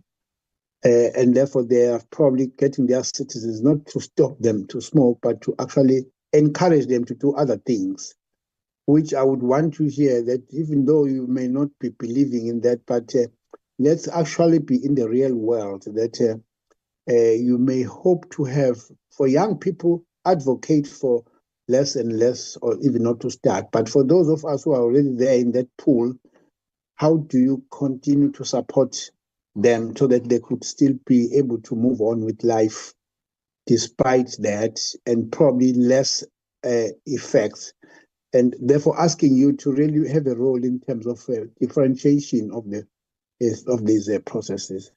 Please respond to these questions, but don't take longer than 12 minutes, please. Rearrange your time. Thank you. Yeah, thank you very much, Chair. There are so many questions and I have so many answers. I will try my best to answer. And if I fail to answer others because of time, I will write back to the committee in answering these questions. Thank you very much to members because I see their interest in my presentation and I would like to applaud you for that. And let me first start by saying we have a problem as a country and we can't shy away from it. And if we have a problem, it needs to be addressed. The first thing that I want to say, I grouped the questions here, but the first thing that I want to say is that pawns only move a square in the game that they're used in, but realize it too late. So I would like to say that the issue of law enforcement, they're saying that Singapore law enforcement and South African law enforcement are not the same. I gave Singapore example, Chair, simply because the committee has accepted evidence from Sweden and other countries. Why is it that we're making exception? Is it because there are some people who are biased to selective information that they receive and the other countries, they don't care about what they do? But that is a very political thing, which I don't want to dwell much in. And also, Honorable Tato, wherever you are you able to show your video? Okay, yes, I am able to. Let me. Yeah. I also would like to request honorable members, I've been informed by the staff that we are on parliamentary TV and therefore they would like to see, they are screening this presentation live. And therefore, if you are able to show your pictures, honorable members, when you ask questions, that would be appreciated. Thank you very much. Continue, Tato. Yeah, thank you very much. I was also saying the question around law enforcement. Thank you very much. I believe that in international experience has shown that enforcement of these laws is very much possible. Let me take, for example, and it also goes back to the question by Honorable Van Neil said Steenhuisen, Van Staden. So I believe that when we speak about enforcement of law, we should also consider important factors of law enforcement. Most of these smoke-free laws, people are not going to be criminally charged. There is what we call FIC in the police stations, where people get a fine. For example, drinking in public is 150 rands, which is people are complying now. Not everybody goes around drinking on the street. It's only a few. And of course, there are always people who will break the law. So it is enforceable to ensure that we have a smoke-free environment, more especially on the indoor spaces. And also in terms of economic impact, because there's a question here about the jobs for small farmers and other things. I never said I don't care about the jobs of the industry, but I'm saying if we look at the structure of our country, you will realize that tobacco industry is actually contributing to only less than 1% of the employment in the agricultural sector. It actually contributes less than 1%. And when we talk about employment and unemployment addressing, we cannot talk about tobacco as a main source of employment creation, because we'll be shying away from the fact that the people where I come from still need that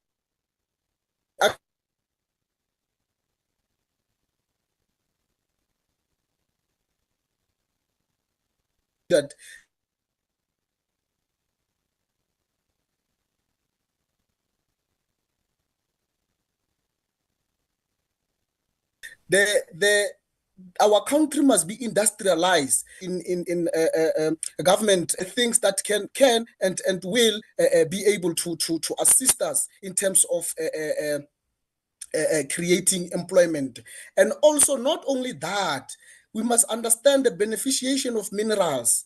We need to ensure, that's why I'm saying some economic factors are going to be very much political and ideological, because it can't be that we're saying a government is out of ideas to create jobs and want to depend on a specific industry, because that would be giving it what we call an industrial supremacy, and at which we can't allow to be ruled by capitalism. So employment opportunities for young people, yes, we do want them, but the government, that's why I'm saying there's what we call whole government approach. Addressing employment cannot be seen to have been narrowed to one piece of industry that costs government a lot of money as well in terms of health. So we need to ensure that when we speak of employment, we consider that the public, more especially my constituents, has demanded that give them the land they are going to ensure that they liberate themselves. Take these monopolies and make them state-owned entities, and also nationalize the banks and all those. Those are my constituents. Those are the people in the township. They are thinking, because in my township, actually in many other townships, you'd be surprised if somebody knows somebody who works for the industry, and there are very few. So in terms of funding, let me say I cannot disclose because I am now representing a non-profit organization, but I am employed formally. I'm a level 7 employee of government, and also I would like to stress the fact that the Pele Youth Conference Forum, it's a united youth formation. In other words, most youth-based organizations are part of Pele Youth Conference Forum. Its programs are solemnly based on supporting the programs of other youth initiatives. And in terms of how I entered into the space of tobacco control, it is within my interest because I am concerned about the health of young people in our country. And as much as somebody is concerned, the health department has a health promotion team that goes around educating people about these matters. When we go to those workshops, we learn and we become interested in championing that cause, that call for a smoke-free generation. And without going any further, I would like to say that I am a proud member of the South African Tobacco Free Youth Forum. And I would like to say, if Dr. Leroux, you have extra savings that you want to donate to an organization, you are more than welcome to come to Peli Youth Conference Forum and make your donation there. And there was a question about the nicotine intake and all that. You know, some things I think I can just say in common sense without going further into science, because then I do not want to play academia, whereas we are discussing a public health issue that needs attention of the parliament. My child must be first protected by the law before I can be able to protect my child. Because if there is no law that is protecting my child, I am not always with the child and I cannot do helicopter parenting. There must first be the law. The government educate people. I will add to that education so that my child becomes safe. And let's say a nicotine is a scheduled drug. That one we know. If there are people who believe that, and also before going further, I want to address the issue that health reduction is, harm reduction is a public, yes, it's a public health term, and it has been used for quite a long time, maybe before I even existed. But the tobacco industry is manipulating that thing so that it can relate to public health. So tobacco industry has stolen that idea of harm reduction, and we don't have enough time, but I believe if the time is made available, I am available to also educate some who are concerned about how the industry stole that idea. So another issue is that when I say nicotine is a scheduled drug,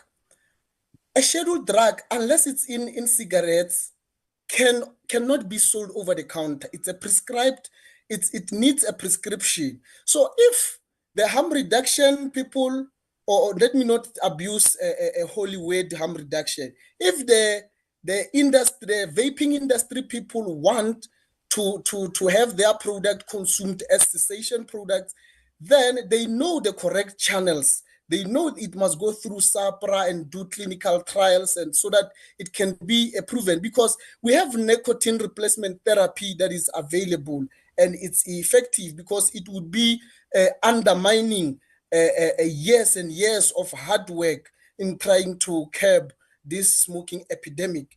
So we need to actually be mindful of such. There's an issue about what is it that we can add to this bill. This bill is fine. This bill is fine, except for the fact that the nicotine pouches must be added there. This bill is fine, and it clearly stipulates a distinguish between nicotine delivery system and cigarettes. But there are people who say this cannot be like this. What should it be like? If they wish to draft their own, then they must let us know. But it cannot be allowed, because the public has made demand that these products must be regulated. There are studies that have shown that 60% of the public believe these products must be regulated. And I'm going to also,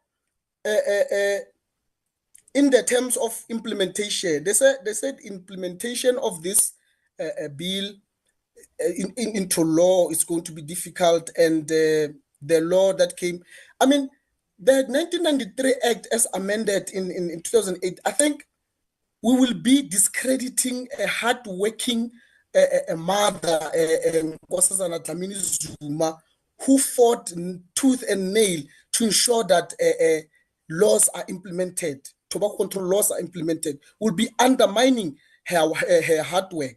Because ever since these products stopped being advertised, there are researches that are there, and scientists in South Africa believe that those laws were effective. Remember, the smoking prevalence started rising after the introduction of hookah pipes and these things called vapes, you must remember something very important. We all said that these vapes cost at around 100 rands. If a child has 100 rand and they buy that thing consistently and then they start being addicted to nicotine, what is the nearest substitution for that thing? It is obviously a cigarette. So I think we must come back to reality to say that we must stop thinking of profits and think of health benefits that this bill is bringing to the table. And also would like to say that the bill is sufficient, Chair. It's sufficient in encouraging young people to stop smoking. Graphic health warnings are a consistent awareness in someone's pocket, and it motivates a smoker. I have made it a simple thing. Last time I was in Northern Cape, I had these packs of cigarettes from Ethiopia that I had, and then I had a local one. And then I asked people to choose between the two. They said they choose the local one. I said, why? And said, this one looks dangerous. So that is how effective graphic health warnings are, Chairman. So I thought you wanted to say something. If I'm consuming time, I believe I can still write to the committee in response to a lot of questions that are interesting, Chairman. Thank you very much. Yeah, please do write. Among other things that you will write to us will be helicopter parenting. You'll also write to us about the third-hand smoking and many others that you have not touched. Thank you very much. We'll then release you, but you can stay behind to enjoy the last presentation. Thank you very much. Ms. Machalamba, who is next to present to us?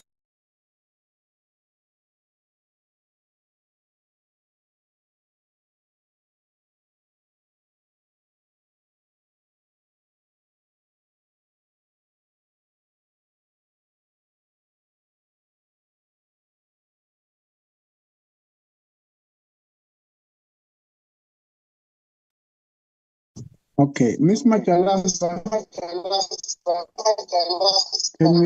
can we have the third presenter? I mean the last part, the fourth one. Okay, you can take your camera off, Patrol.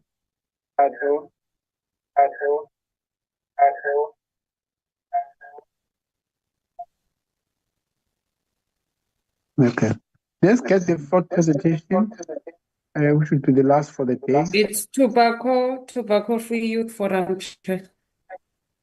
Okay. I've granted them the co-hosting rights already. Thank you very much.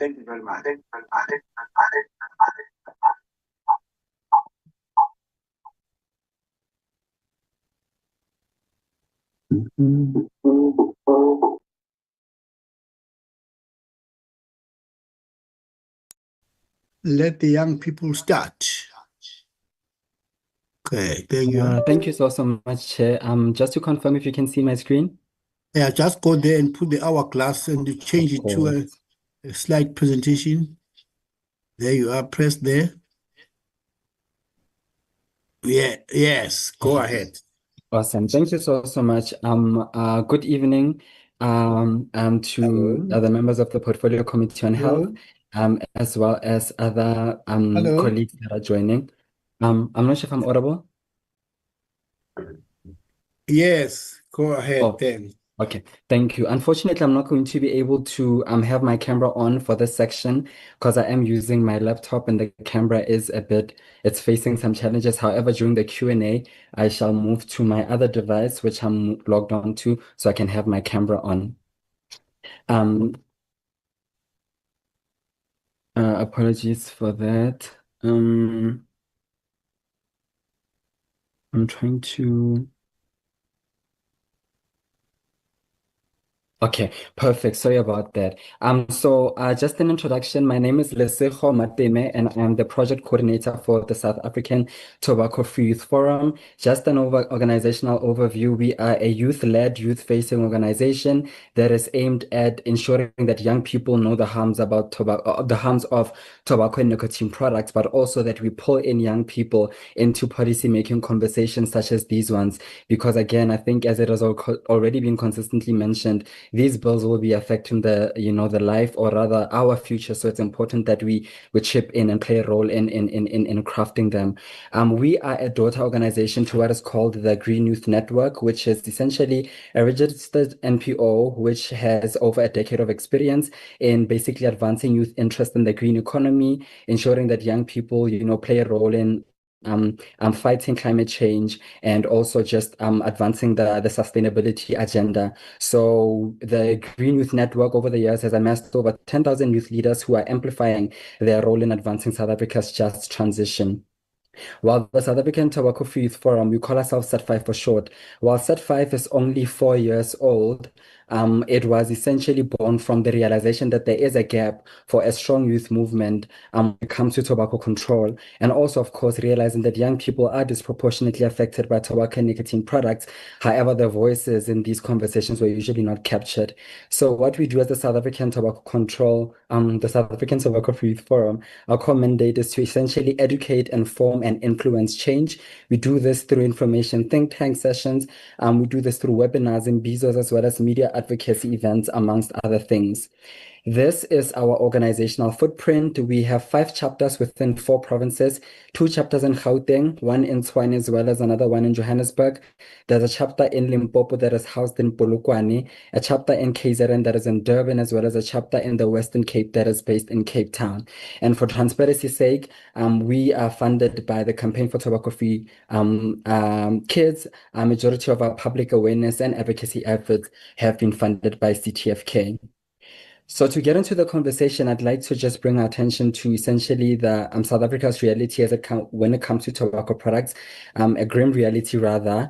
Starting off with what we found from what was exposed by the Global Adult Tobacco Survey from South Africa that was released in 2021. It found that 29% of South Africans use some kind of tobacco product, and 25.8% of them are between the ages of 15 and 24, so very young kids. And then in 2011, which is a bit later, earlier on, the Global Youth Tobacco Survey reported that 21.5% of young people were currently using a tobacco product. This was in 2011, and these were young people between 13 and 15 years old. Additionally, when it comes to e-cigarettes, prevalence has increased between 2010 and 2021 by 920%, which is actually interesting mathematics. So continuing again on South African realities, according again to Get SA, 2.2% of South Africans use e-cigarettes, and again 3.1% of them are between the ages of 15 and 24. And again, it has been found by a university study that was conducted by the South African Medical Research Council, that in the university setting, 1 in 4 undergraduate students reported using e-cigarettes or vapes. The study included 2,211 students from 15 universities in South Africa. The study findings also revealed that current prevalence of e-cigarette use amongst university students to be 26.3%. Just also closing it, or rather rounding it up, looking at, we looked at university. I'm now looking at high school. There's a study that has been, I think heavily cited by some of the presentations that came before me, that was conducted this year by the University of Cape Town, which included 25,000 learners from 52 schools across 8 provinces. I think Northwest was one of the provinces that was not included. This study has found that amongst high school learners, 36.7% of them reported ever using a vape, while 16.8% of them reported current use of a vape, and then 47% of them reported vaping within the first hour of waking up, suggesting high nicotine addiction. So given these statistics, it's important to note that they are not a mistake, nor are they a coincidence. In fact, the various trends that we see in how these products are taken up by young people has been engineered by a tobacco industry years ago. And it is quite upsetting and concerning that, we're still seeing these tactics that they've crafted still into play. So here are a few quotes from that have been extracted from tobacco industry documents from over the years. I'll just read a few. One on the left-hand side is from, an engagement between PMI researchers, and it was from a 1975 report, more than 5 decades ago. It reads that Marlboro's phenomenal growth rate in the past has been attributable in large part to our high market penetration among young smokers, 15 to 19 years old. My own data, which includes younger teenagers, shows even higher Marlboro market penetration among 15 to 17 years old. There's another one just right at the bottom that says it's a well-known fact that teenagers like sweet products. Honey might be considered. This is from conversations within, members of the tobacco industry again. There's another one also that is just at the top right, if I can, and it says that I have just received data on the graduating class of 1982, and the results are much more encouraging and corroborate the ROPA data. This is a survey that tracks smoking trends, and then these data show that smoking prevalence among these 18-year-old high school seniors has increased between 1981 as well as 1982. And the last one, it says, our attached recommendation to expand nationally the successfully tested Meet the Turk ad campaign and new Marlboro type blend is another step to meet our marketing objective, which is to increase our young adult franchise. To ensure increased and longer term growth for Camel Filter, the brand must increase its share penetration among the 14 to 24 age group, which have a new set of more liberal values and which represent tomorrow's cigarette business. It is why, as mentioned, honorable members, it's quite interesting that 5 decades later, these tactics are still at play and young people are still disproportionately affected by these products. Some are still being continuously targeted and some of them have already been targeted and have begun their journey to nicotine addiction. SAT5 has been part of these virtual hearings together with the community-based hearings that just concluded recently in March this year. And one thing that we've realized is that, the voices and experiences of young people need to be underscored in these conversations, which is why we're so grateful to be able to be given an opportunity to be in this platform. And again, it's important because this bill, the decisions that are going to be made by this committee that is, convening us today are going to be affecting the lives that we lead and the lives that our children lead in the next decades. So it's important that we play a role in contributing to how these, pan out. With that being said, on behalf of the South African Tobacco Free Youth Forum, thank you again for the opportunity. And it goes without saying that we fully support this bill.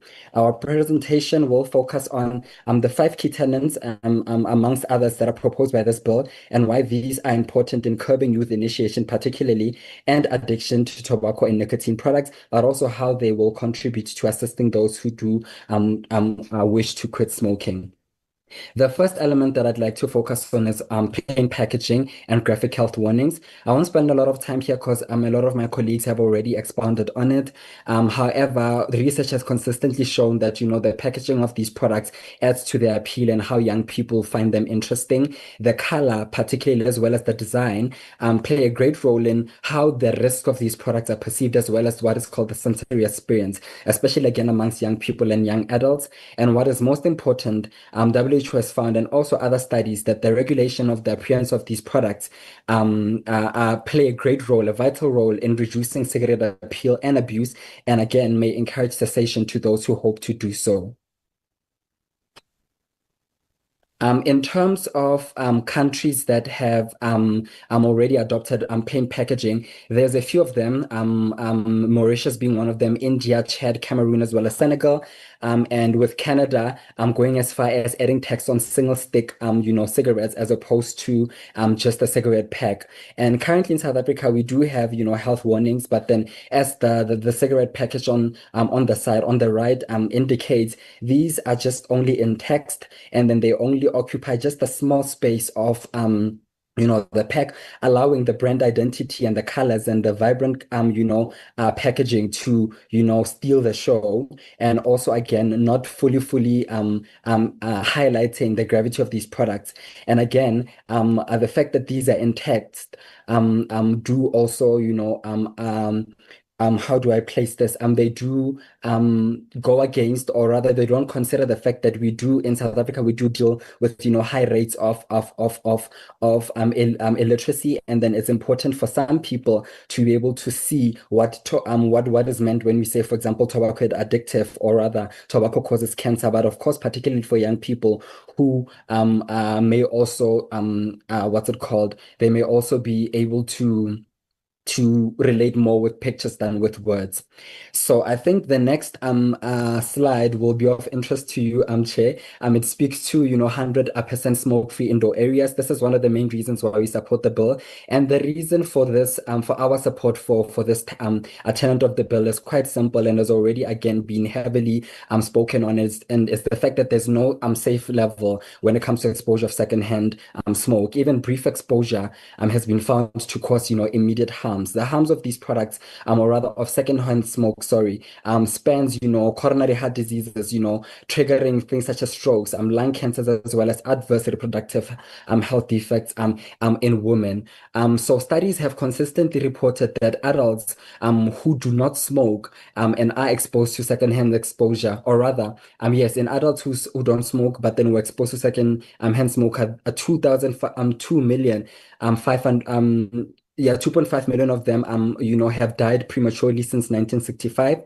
Exposure to secondhand smoke within adults that do not smoke increased risk of developing lung cancer by 20 to 30%. And again, these studies have found that in adults who do not smoke, exposure to secondhand smoke can damage the body cells in ways that set the cancer process in motion. And what is most also interesting is that it doesn't only end at secondhand smoke. As the previous speaker, my colleague, has alluded to third-hand smoke. This essentially is toxic residue that sticks to surfaces and dust long after the smoke has been cleared. This then takes us to the conversations about smoking in cars, smoking indoors, and smoking in restaurants, whether or not ventilation is enough or is sufficient.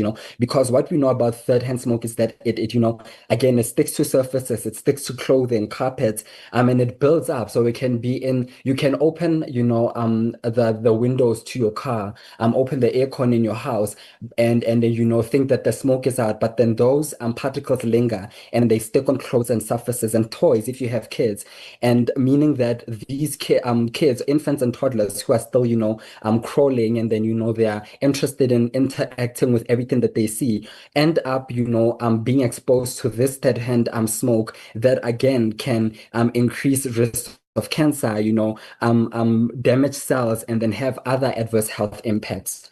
So it's important that this measure, especially of 100 smoke-free areas, indoors rather, it's important that it is put to place. This is what we support mostly. Again, what I've just shared exists under the background that in South Africa, 11.2% of South Africans are exposed to secondhand smoke at work, 18% of them at home, and then again, as alluded, there aren't any ventilation systems that are able to fully clear out, or rather fully ensure that smoking that is in smoking areas does not seep into smoking free zones. There are other countries that have introduced 100% smoke free indoor areas.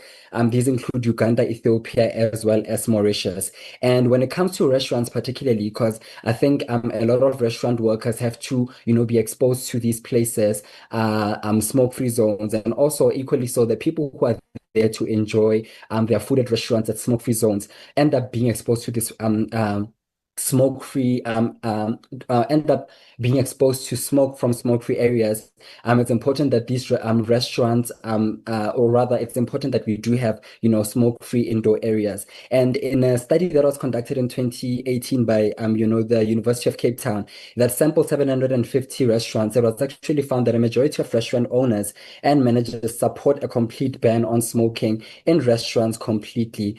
Sorry about that. The study noted, a number of restaurants had already started voluntarily, instituting a complete ban on smoking, regardless of the current regulations of smoking in South Africa. And 45% of the restaurants had no smoking, areas at all within them. Therefore, given these findings, as well as our understanding of how involuntary smoking, smoke rather travels, it's important that this measure is, measures are placed to support the non-smoker particularly, because it is quite, it would be quite unfair and unjust for a person who has actively chosen to protect their health and to not smoke to bear the same consequences as the person who chose, to smoke. So that's why we also champion 100% smoke-free indoor areas as well as certain areas. Another element of the bill that we welcome as set 5 is a ban on the sale of tobacco and nicotine products in vending machines. Of course, this is mostly because they're not regulated, but additionally, the glass interface of these vending machines serve as a way of advertising. And there are some vending machines that do not have a glass interface, but what they usually do is have pictures of the products that they sell, which again constitutes advertising. So most importantly, though, is that the ban of vending machines that dispense these tobacco and nicotine products, especially in nightlife spaces. This is quite important. Nightlife spaces, we're talking about clubs. It's quite important in South Africa, where we know that a lot of young people do indulge in the nightlife and enjoy are going to these places. It's important that these vending machines are not there, mostly because studies have shown that a banning of these vending machines, particularly at these nightlife spaces, reduces initiation among young adults who are not smokers, but also assists those who have a social smoker identity, essentially those who only smoke in social situations. Countries that have implemented others, the ban on the sales include Togo as well as the UK and Australia. So the next important element of the bill that we fully support is a ban on point of sale advertising, and the main purpose or rationale behind this is, of course, reducing overexposure and normalization of these products among young people. So this overexposure as well as normalization has been linked by a lot of studies to initiation as well as young people initiating essentially, because again, as I've said there, as I've indicated there at the top, overexposure leads to curiosity, and usually when young people are curious, they lead to experimentation. It leads to experimentation, and unfortunately, when it comes to things that are as addictive as tobacco and nicotine products, experimentation often leads to a lifelong addiction to these products. But one thing that is most important is that point of sale advertising adds to the. You have a last minute. Pardon? You have 1 more minute to go. 1 more minute. Yes. Okay, so I will then, I think, just to conclude on point of sale advertising, this is quite important because again, overexposure to young people. There's a study that we conducted as the South African Tobacco Free Youth Forum, which essentially, it was an observational study that looked at how young people, how tobacco products are marketed to young people within a 300-meter radius. So from schools, high schools and primary schools. And the findings showed, advertising tactics such as, illuminated displays. 60% of these point of sales sold tobacco and nicotine products at the eye level of a child, and near suites. And then these are sort of like ways of advertising add on to how young people perceive these products, and also triggering initiation. Since I'm on my last minute, I will browse through a majority of these.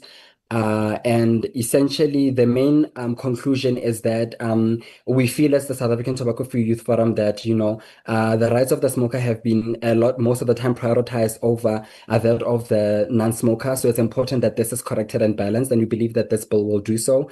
Young people continue to be disproportionately affected by tobacco and nicotine products, be it secondhand smoking or, exposure to these products. So the Tobacco Control Bill, especially through, measures such as, of course, the regulating of e-cigarettes, which are products that are now in the hands of young people. It's important that, or rather, we believe that this bill will ensure that young people are protected, and it also will contribute to creating an environment that allows smokers who want to quit to be able to do so. Thank you.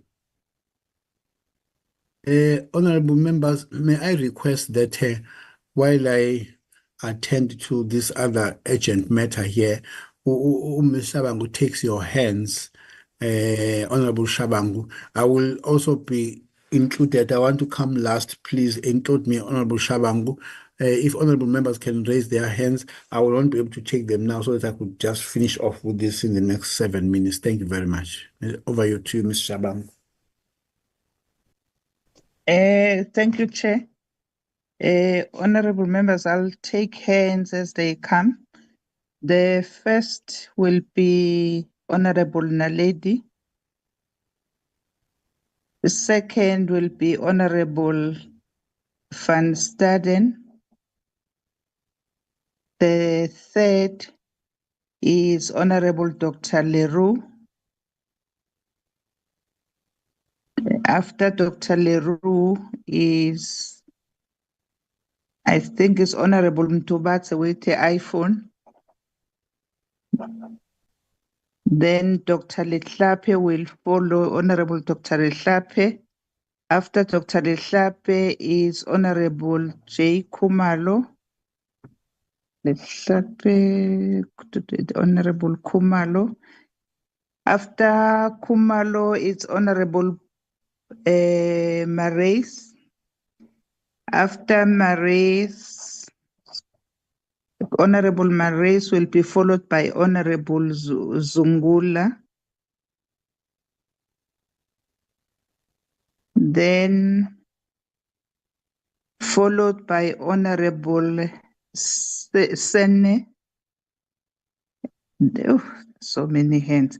Yes, that is And Nompumelelo Mhlongo.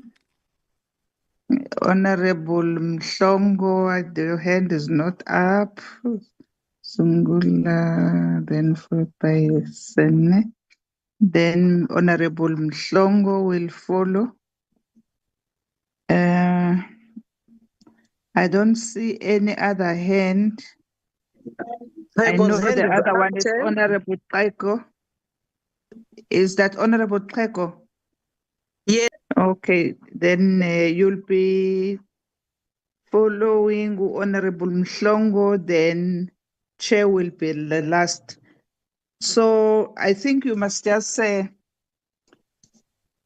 I will mention the honorables, not by numbers because they confuse. It's Honorable Naledi, followed by Honorable Staden, followed by Honorable Dr. Leroux, followed by Honorable Mutubati, followed by Honorable Kumalo. Honorable members, please keep your hands up. Why did you take them down now? Okay. Then after Honorable Mtubatsi Mtubatsi will be followed by Honorable Lehlape. Then after Honorable Lehlape is Honorable Kumalo, followed by Honorable Mare, followed by Honorable Zungula, then Honorable Sene, Honorable Mhlongo, then Honorable Kweko. In that order, honorable members. You can start, Honorable Chiro. Hello. I think the presentation was quite clear on its position in relation to the bill. I just want to find out from the presenters if they think or they believe that this bill is sufficient to discourage young people in particular. Like, does it have enough tenets, not only in the forms of implementation, but to discourage through socialization as the education process goes on, if it's sufficient in its current form to discourage young people from participating in tobacco and like products. And then secondly, I want to find out from them that what would they recommend as programs of action in the case of education and prevention that is targeted at young people? What would they recommend the department should partake in. For instance, I'll give an example. If you are saying radio, then your demographic is no longer young people on the issue of prevention and education. Just looking at statistics, but if we're talking about podcasts, then it's a different direction. So I just want to find out from presenters, what would they recommend as prevention and education programs of action should be taken on by the department in relation to this bill? I thank you. Thank you, Chair, and thank you, Mr. Mateme, for your presentation. Just 2 questions from my side. You were talking about the plain packaging, and you showed us a slide of the countries that has introduced the plain packaging. My question on that is, did those countries stop, the people in those countries stop smoking in large numbers, or did the numbers of smokers remain constant when plain packaging was introduced? And then please help me with this. I've been asking this for everyone who was before this committee, and no one can help us. We as a committee looking for any scientific evidence on that can support your views on this matter, and I hope you can supply to us. So my question is, do you have any scientific evidence that can support your views on this matter? Thank you, Chair. Thank you, Chair. Thank you very much for the presenter and for the presentation. And I think all of us are concerned about the impact of tobacco products and nicotine products on children. So I think it is a very important topic, and we appreciate your engagement with it. I think that I just wanted to, and I wanted to also just thank you for the point made around vending machines in nightclubs as a way to prevent young people from in that atmosphere from starting, and that's one that I haven't heard before, and I appreciate that point that you've made. I just wanted to raise one issue, which you and again, it's about funding. Our previous presenter wouldn't tell us who funded him. You have said, I want to be open about the funding, but you've mentioned the campaign for tobacco-free kids, which of course is an NGO that is funded. It's very easy to find, look it up online, by Bloomberg Philanthropies and by the Bill and Melinda Gates Foundation. Now, that are both, American billionaires. And so I think it's really important that you do actually, I would like to understand why you didn't say that. Why did you use the cover of that? I mean, I think that Melinda and Bill Gates Foundation has done amazing work, particularly in HIV. So it's not, I don't think it's anything to be ashamed about, but because you hide it, it worries me. And so I think that I'd urge you next time to be more open about it. The second thing I just wanted to say, I've heard a lot of presenters say that tobacco packaging and plain packaging and the display signs are going to make a big difference, and I'd really like to get a sense. So there's been arguments made that it's going to impact jobs, it's going to impact. We've heard poor people from communities who sell cigarettes at stalls in informal settlements say that this is going to dramatically impact their effect, and it's something that's imposed from other countries. And so I just want to get a sense of, you have evidence of what the impact of those things are compared to other things, like making sure that we tax things correctly and that we stop the illegal tobacco trade. Thank you very much. Sorry, Honorable Mtubatse. Honorable members, my apology. I'm in the dark, as you can see here. It's that time of the day. But as we were requested, I would plead to members that are able to show their videos to do so, as we were requested by the chairperson. I'm in the dark. That is why I felt that I would not be able to show my video. But starting from Honorable Mtubatse, thank you for the honorables that were showing their videos. If we can do that, please, honorable members, you can come in, Honorable Mtubatse. No, thanks, Chair. My apology. I won't be able to show my camera. I'm in a very bad space, as you can hear in the background. Just quickly, two questions.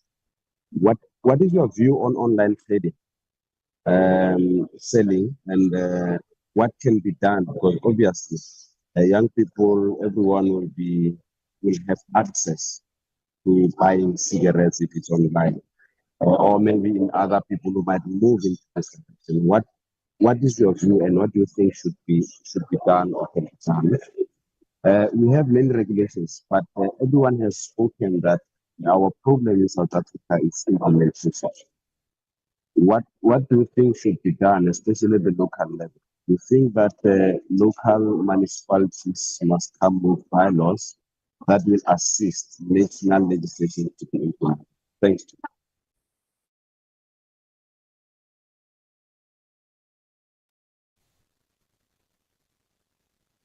you. I would presume maybe I'm next. Chair, my questions would be, am I next? Yes, yes. Okay. My question is, there's a lot that you spoke about in terms of smoke and contamination and third-hand smoke. There are products that don't produce any aerosol, like snus, like nicotine pouches. Why should they be treated the same as products that produce aerosols? The second issue is that, and I'm asking this because you're funded by US-based organizations that fund tobacco-free kids out there that have been even more vociferous about youth protection.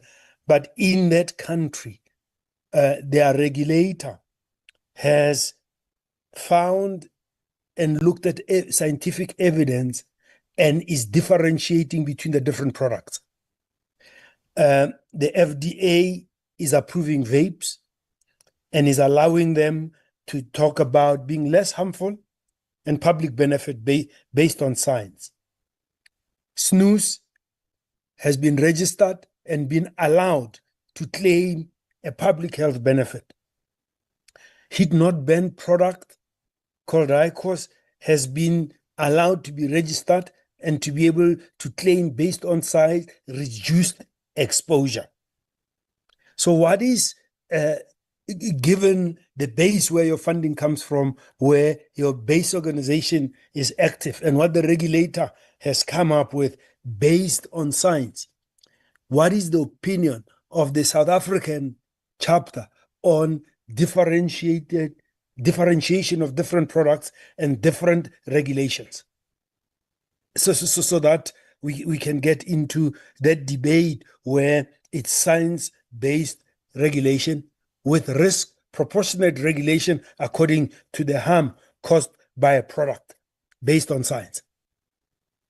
Those are the only two questions that I have for now, Chair.